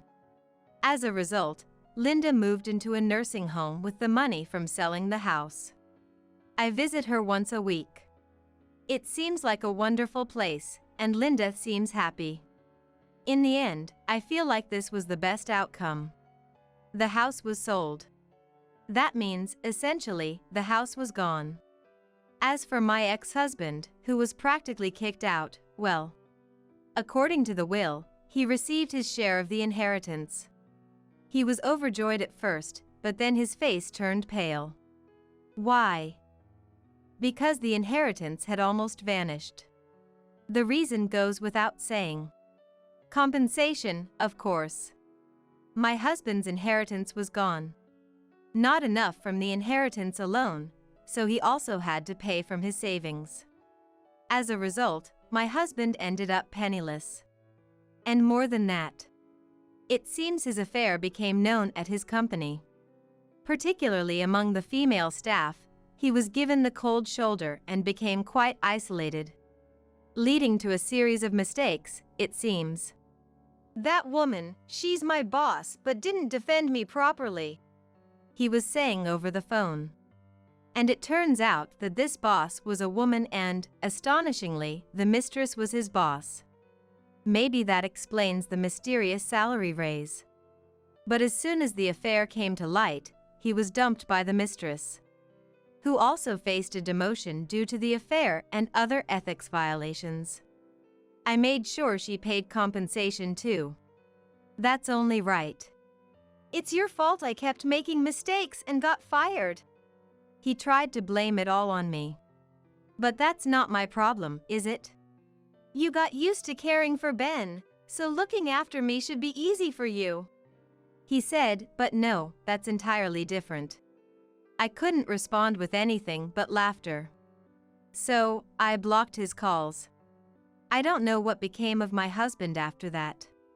And I don't want to know. To forget about that foolish husband, I started working, and it turned out to be refreshing and enjoyable. The world is so much broader than I thought.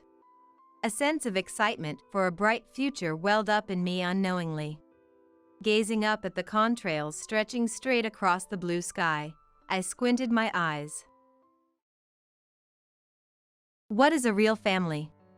Is it about being blood related? If that's all it takes to be a family, then I have none. But if someone tells me that's not the case, if there's someone who believes that's not all there is to family, I want to be a family with that person. My name is Melody. At 32, I'm finally getting married and am in the midst of happiness. I met my fiancé Patrick at work through a certain topic of conversation. After various things, we started dating, and following 2 years of being together, he proposed. I will definitely make you happy. Let's build a warm family together. The moment he said that, I couldn't stop crying. I never intended to get married. I, who had no interest in romance, thought my life would be dedicated to my work. Life is unpredictable. But I can't just be swept away by the word marriage. Family meetings, announcements to various people, meetings with the wedding venue, and looking for a new home. The days are dizzyingly busy, but it's not a burden because I'm happy.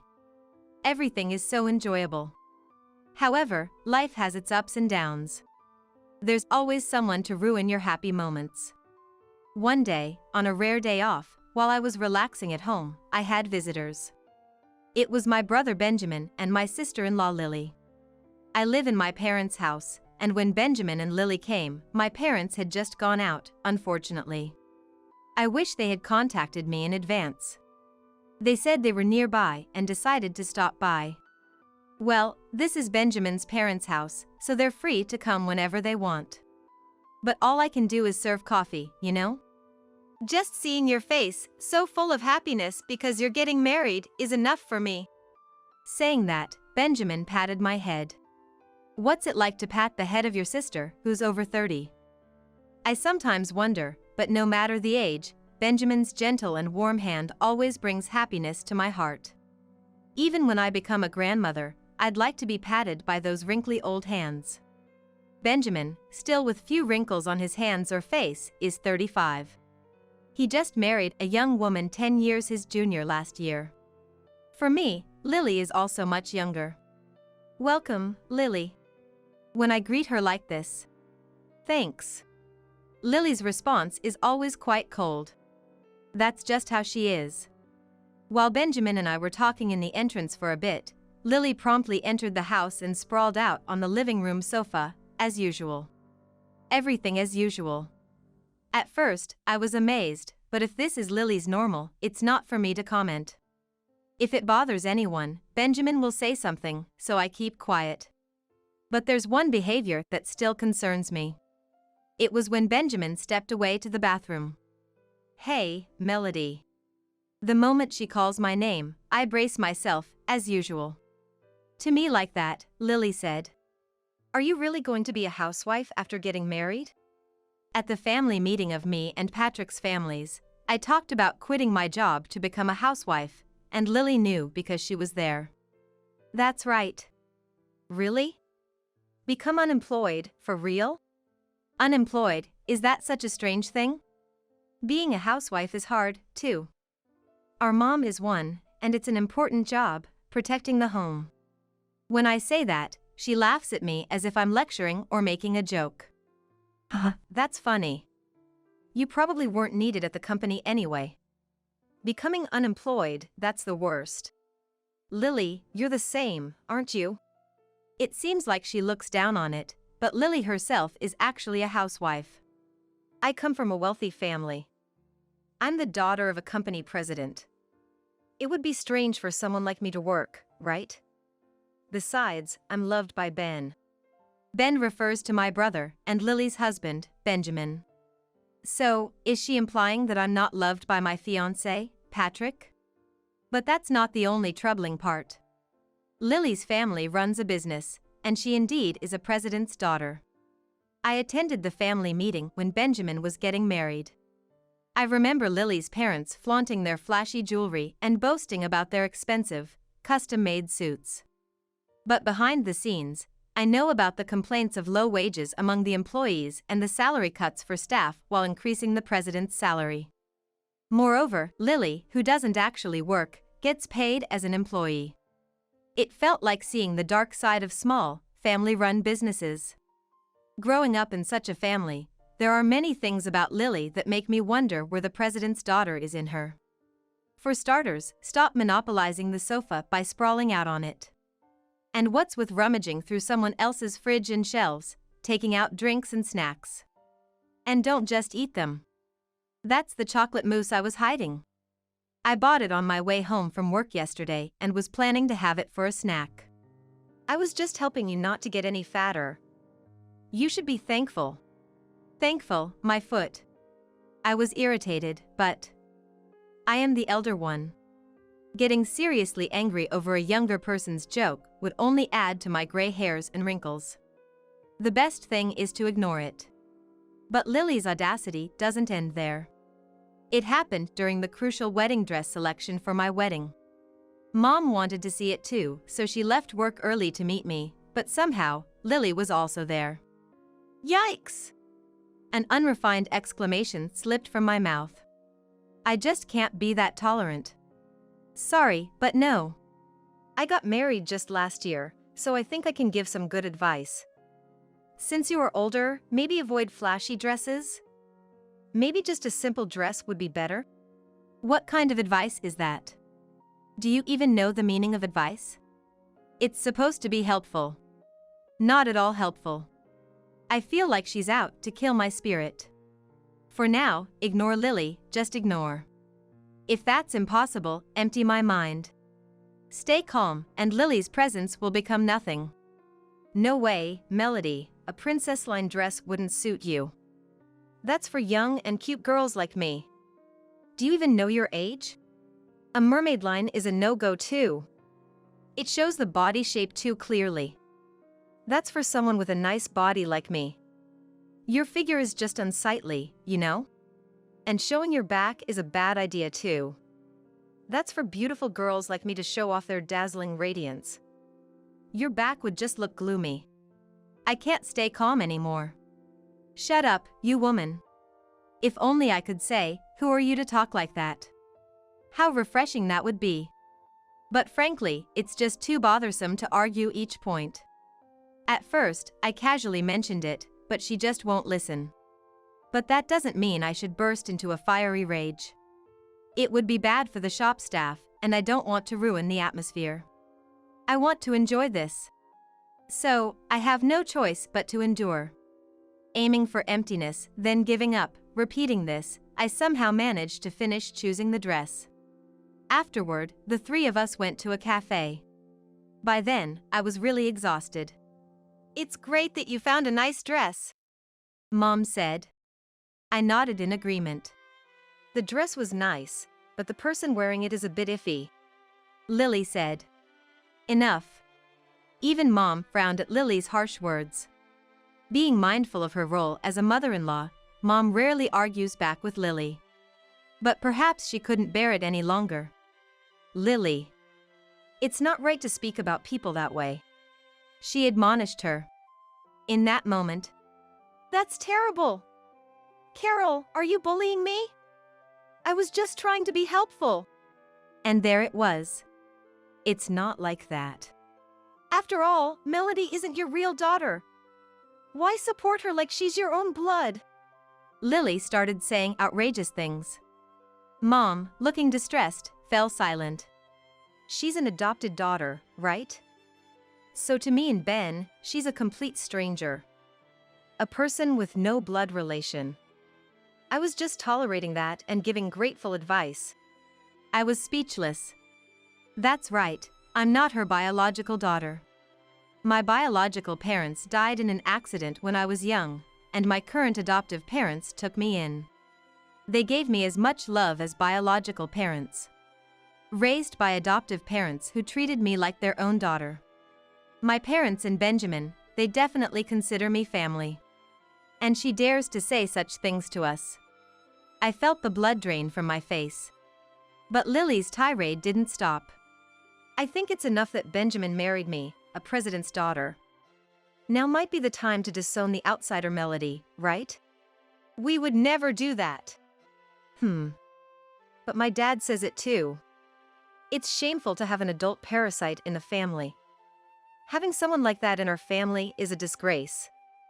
So I think it's fine to cut ties with her when she gets married. How could you say that? It was rare to see Mom turn red with anger. Looking at me standing there stunned, Lily said, "Well, you'll be leaving this house once you're married. If you're an outsider." I stopped listening after that. I left some money on the table, stood up, and left the cafe. If I had listened to Lily any longer, I'm sure I would have lashed out at her. I didn't want to cause any trouble with Benjamin over something like that. Despite the irritation, the days leading up to the wedding were still busy. As I was resigning from my job, I spent my days handing over work to my colleagues, and before I knew it, the wedding day arrived. "I'm so nervous." Patrick, with his gentle smile and reassuring words, stood beside me, trying to calm my racing heart. Today, he becomes my husband. Together, we can overcome anything? Yes. He nodded firmly to my question. I made the right choice. I'm so glad I met him. This was a moment when I was savoring happiness with him. Suddenly, my mobile phone rang. It was Lily. Honestly, I didn't want to answer, but if she's calling at a time like this, it might be something important. Reluctantly, I pressed the call button. "Oh, Melody? Hi, how are you?"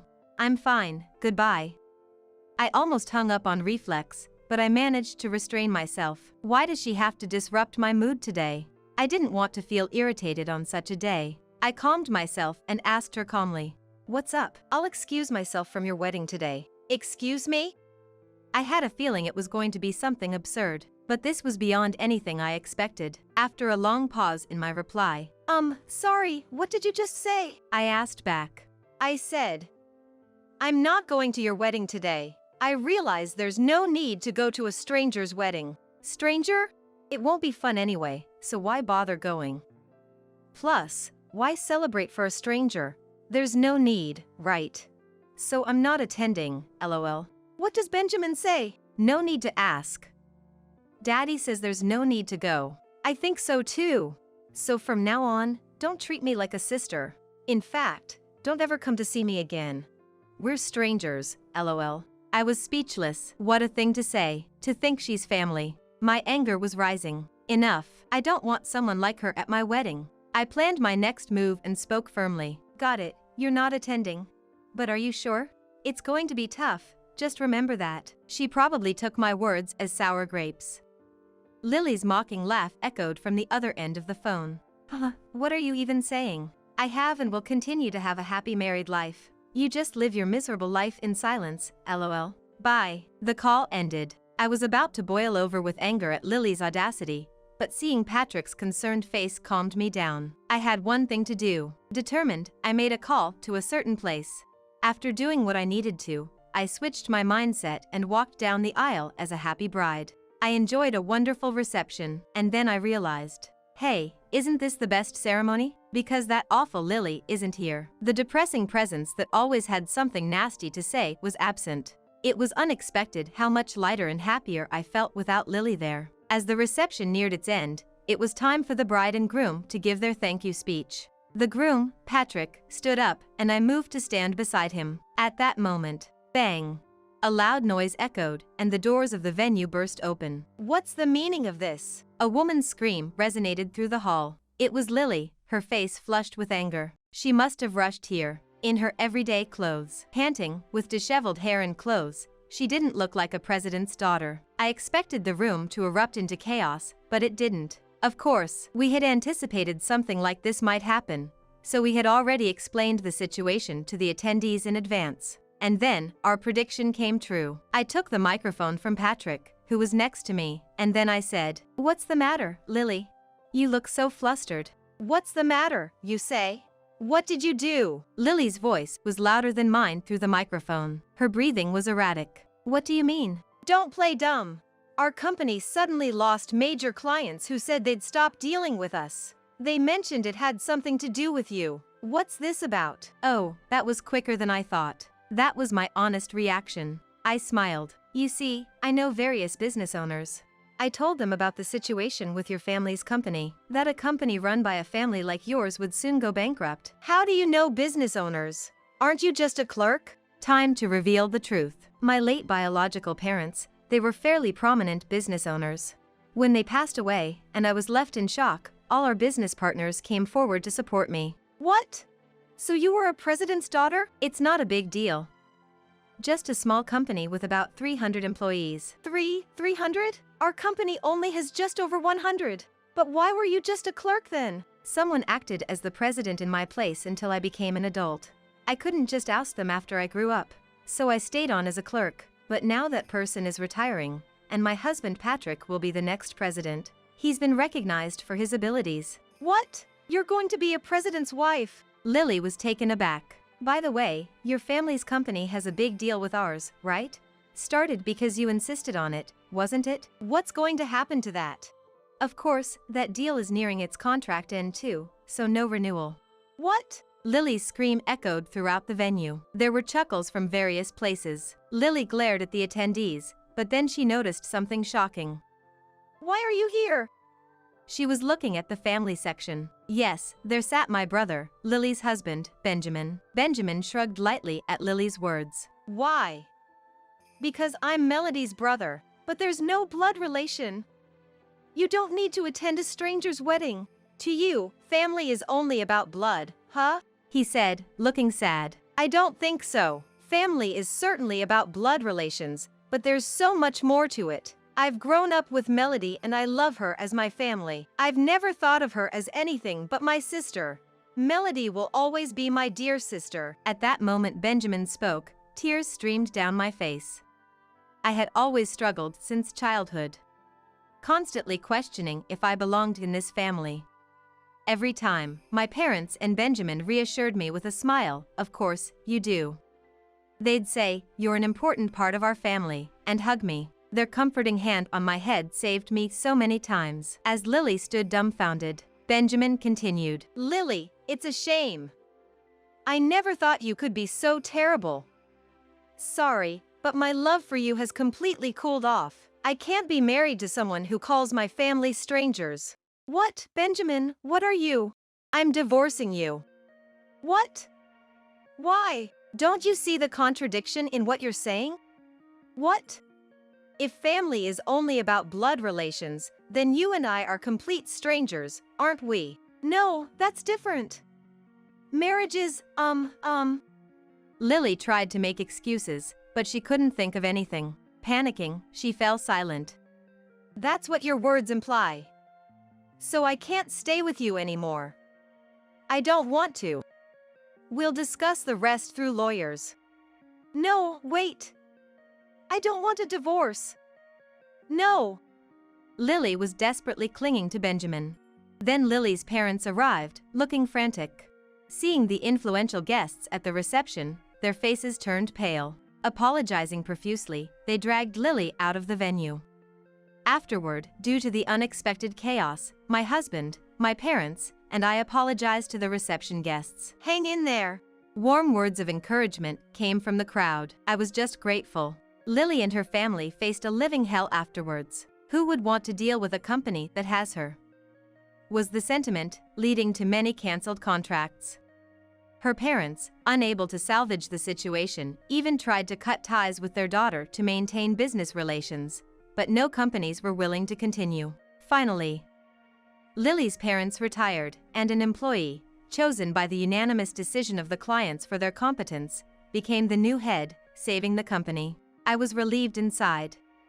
I couldn't forgive Lily and her parents, but the company's employees were innocent. If Lily's parents hadn't stepped down, I would have offered those employees a place at our company. But, to my surprise, Lily's parents resigned with dignity. They planned to live a modest life in the countryside. As for Lily, despite her complaints about the divorce, it was finalized quite easily in the end. Why, you ask? Because a shocking affair came to light. I won't delve into the details, but Lily, who received a generous allowance as a president's daughter, was apparently frolicking with a man she met online while Benjamin was at work. Benjamin, noticing this, had been quietly gathering evidence. He was considering the right moment to bring up the divorce. I feel sorry for Benjamin, but I hope he finds happiness in the future. Lily, divorced by Benjamin and disowned by her parents. She apparently reached out to many acquaintances, but no one responded, and it said she disappeared into the night. Her whereabouts are unknown since then. As for me, I'm living a love-filled newlywed life with Patrick. One day we had this conversation. Shall we go visit the grave soon? I suggested. Yeah. There's so much I want to report to Dad and the others. Patrick replied. My parents and Patrick's parents both perished in the same major accident. We were both shocked to learn of our shared circumstances at work. In fact, that's how Patrick and I first connected. It must have been a bond formed by our parents in heaven. A precious gift of deep love from our parents watching over us from above. And here on earth, our adoptive parents watch over us with love. There's no greater happiness. Family isn't just about blood relations. It's about being tied together by a much stronger bond. Patrick gently took my hand. I grasped his warm hand tightly and smiled. You're replaceable.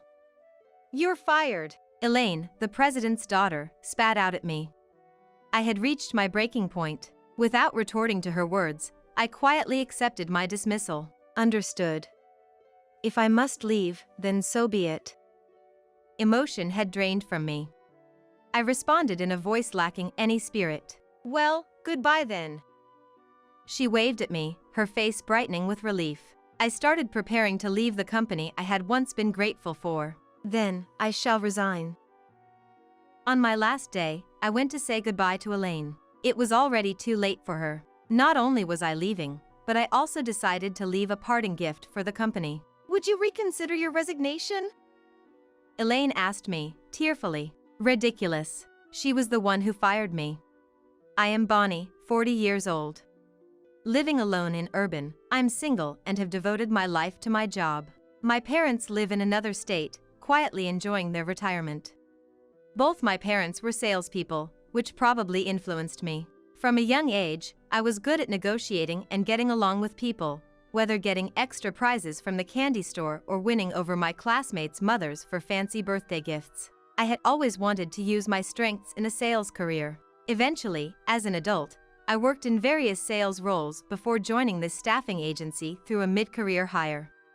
In this competitive industry, our small company struggled to sustain profits without contracts from large corporations. Amidst that, I was always the top in new contracts, labeled as the company's promising newcomer, which became my confidence and success. However, I also faced persistent harassment from Elaine, the president's daughter.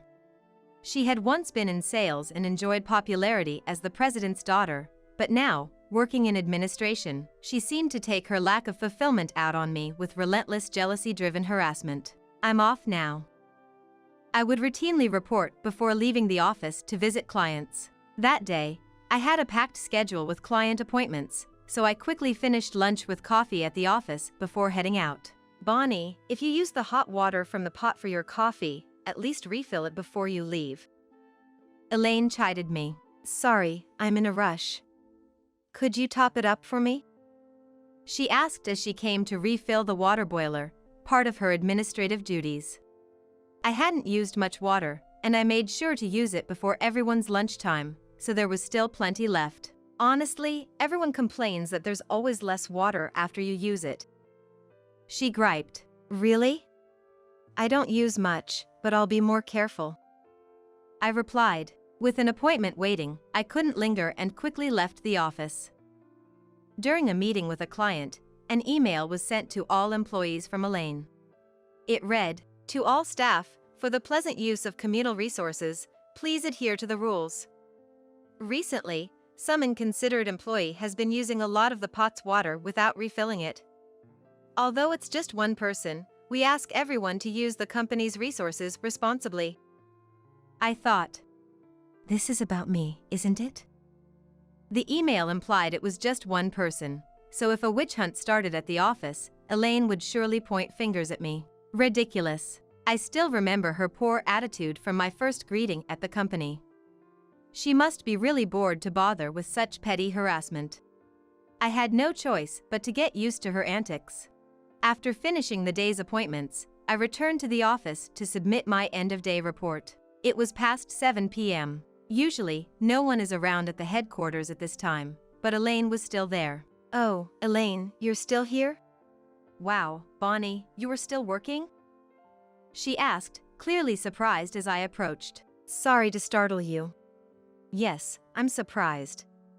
Were you really working this late, or were you out drinking? I wasn't drinking. It just got late because I had many places to visit.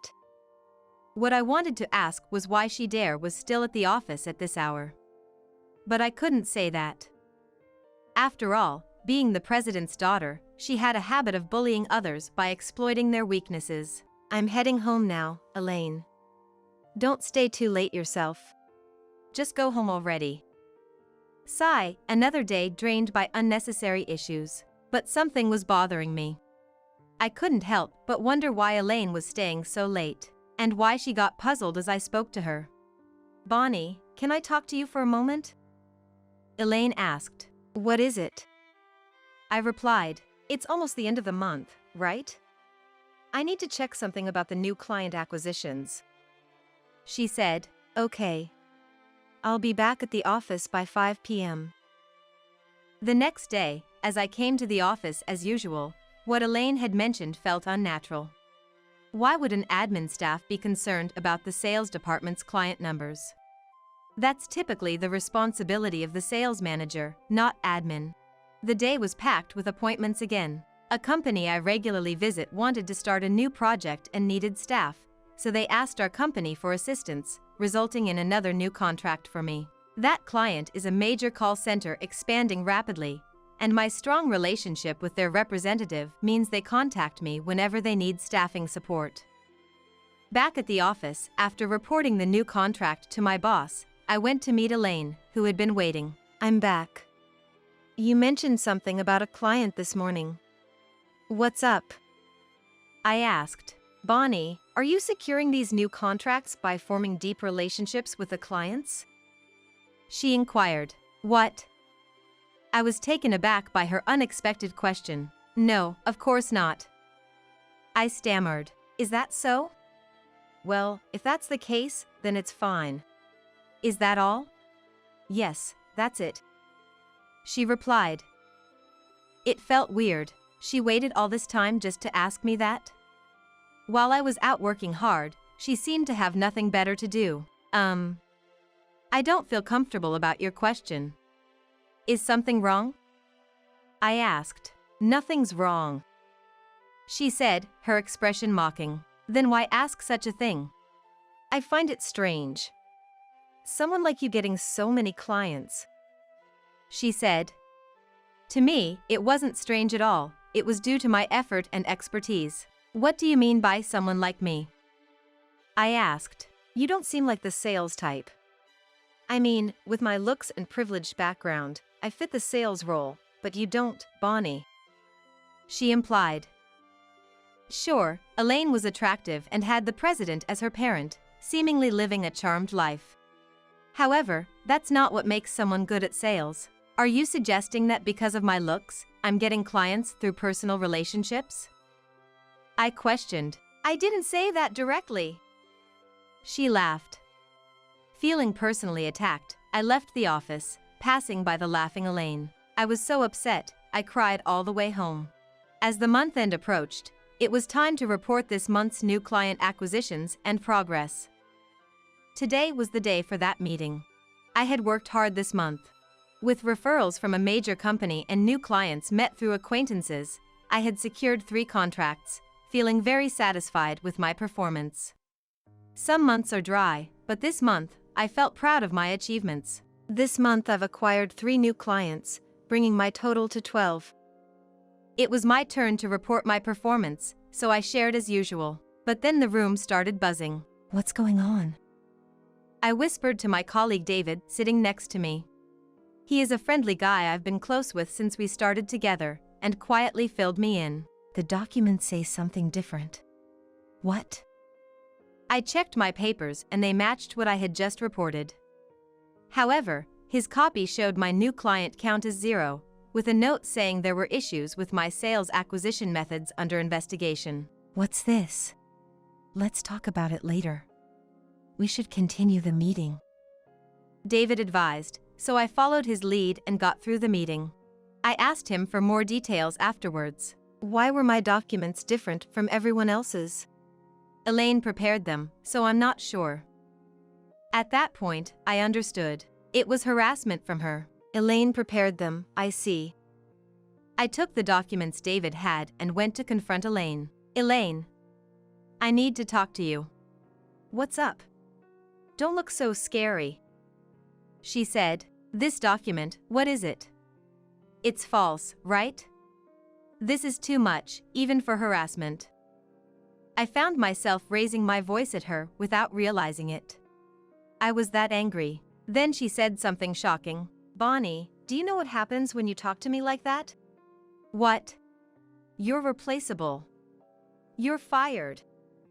She spat out. I felt myself crumbling, exhaustion washing over me. After a heated argument, I found myself saying, understood. I'll leave, then.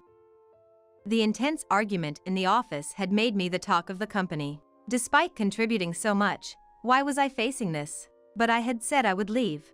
What about my living expenses starting tomorrow? That thought drained all my motivation. Deeply upset, I got a call from David, who was worried about me. I didn't realize it was that serious, sorry. I couldn't back you up as your colleague. It's okay. Elaine's harassment has been ongoing since I joined. Still, the company will take a big hit losing someone with your clientele. Are you really quitting? His words made me reconsider. But the opponent wasn't just any employee. She was the president's daughter, with considerable influence. I guess so. I'm confident in my sales record, and I'll do sales at another company. That's all I have. I see. But here's a personal piece of advice: don't just quit. If you're leaving anyway, why not pay her back? She's not that great, even if she's the president's daughter. Hearing that, I thought, maybe he's right. Being a competitive person, I couldn't just leave after all the harassment from Elaine, as he suggested. I thought about what kind of payback I could give during my remaining time before resigning. I also decided to start looking for a new job. Thanks, David. Your words sparked a great idea. Plus, I'm going to start job hunting. I told him. That's good to hear.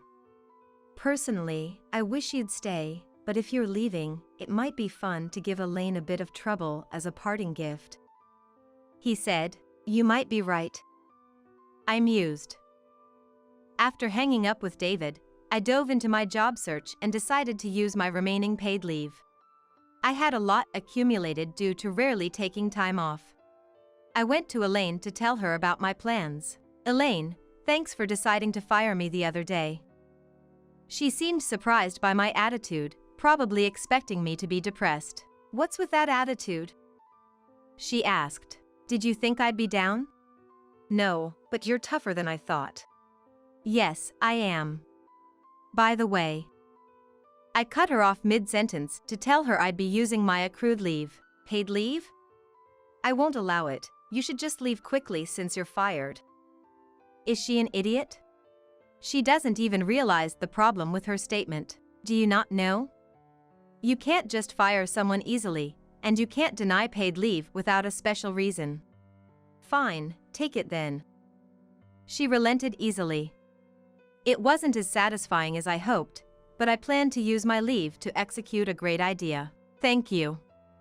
I'll come back to the office on my last day to say goodbye. Why bother with that attitude? You don't need to come back. I looked her in the eyes and gave her a sly smile. Just wait and see, Elaine. You'll be in for a surprise. I started to feel a bit excited. I then scheduled appointments to say goodbye to all our clients. I wasn't using my leave to rest, but to execute a plan that would lead to my next move.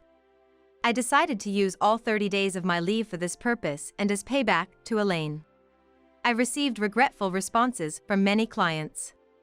When I explained my resignation to our biggest client, they were indignant. If you leave, we'll end our dealings with your company and shift our business to wherever you go. They said. I didn't need to be honest with clients, but I wanted them to stop dealing with my soon-to-be former company. That turned out to be more effective than I imagined, with all clients reacting the same way. I had to admit, it was a brilliant idea. Imagining Elaine's future distress made me feel quite relieved already. One day, while I was using my paid leave, Elaine called my cell phone. Bonnie, all the clients you were handling are suddenly ending their contracts with us. Did something happen? I don't know anything about that. I feigned ignorance. She probably didn't imagine I was contacting clients during my leave. She seemed too nonchalant. It's strange. It's not like they would stop dealing with our company just because you left, right? Well, I was just a representative. My leaving shouldn't influence our company's contracts that much. I know that. But it's strange. One after another, they're ending the contracts. Probably due to the recession. She mused. I almost laughed at how clueless she was. My plan was working. Then, I received a call from a top client. They wanted to discuss a possible headhunting offer. An unexpected development. I decided to meet with them. First, I called David. Since it was his idea that inspired me, I thought I should tell him. Hey, how are you? I'm fine. But I have something to report. What happened? Remember our talk? I came up with a plan. If I'm quitting anyway, why not get back at Elaine? He seemed almost to say, that sounds fun. As he eagerly listened to the story, I explained everything to our clients, and they all said they'd move their contracts to wherever I go next. Bonnie, you're incredible, a real sales pro. I'm grateful, but I feel a bit guilty, yet impressed with myself. Thanks to you, David. Though I knew it complicated things for him, who was still at the company, I vowed to repay his kindness somehow. As I completed informing all clients, I decided to accept the headhunting offer. That company was a major client of my soon-to-be former company, so their contract cancellation was a significant blow. The company that headhunted me was setting up a new subsidiary in staffing and wanted me to handle their sales. With my new job secured, my mission was complete. On my last day, I went to the office to say goodbye. I've appreciated working with you. Elaine seemed off. That's the least of our problems. What happened? Turns out, all the projects I managed were cancelled at the request of the clients. The company was facing issues due to a significant drop in revenue. Dad's so angry with me. What do I do now? She collapsed, crying. What to do? This happened because you decided to fire me, right? I looked down at the crying her and said, I'm being blamed by Dad and the sales director. They're saying it's my fault Bonnie was fired and that I should fix the sales drop. But I can't do that. She was crying like a child, but I was satisfied with the payback I had achieved. Elaine, remember how you said my appearance wasn't right for sales and that I secured deals through personal relationships? Maybe this is karma. I'm sorry for that. I did reflect on it afterward. Reflect? Too late for that. I didn't feel any reflection from you. And that's not all you did to me. Maybe you should try contacting the clients yourself to recover the sales. Though I doubt you can. I can't do sales. She used to be in sales. What is she talking about? Weren't you in sales before? Oh, I see, you were removed because you couldn't do the job? She just sat there, her face a mess with tears, unable to speak. I had nothing more to do there, so I decided to leave. Well, I'll be resigning now, Elaine. Can't you reconsider your resignation? Our company's sales are in trouble. No, thank you. Thus, I left the company I had worked at for years. According to David, after my resignation, Elaine was blamed for the negative impact on sales caused by firing me. That affected the employees' bonuses and led to complaints, resulting in her being forced out of the company. She's been now idle at home. I was enjoying success at the new company that headhunted me. One day, I heard from David that he too had left the company. I explained the situation to my new company and managed to get him hired. We were working together again, striving side by side. It was fun to work with a former colleague, and we were gradually securing contracts with the clients I used to deal with at my previous company. Thanks to it, I won a newcomer award this month and felt very fulfilled.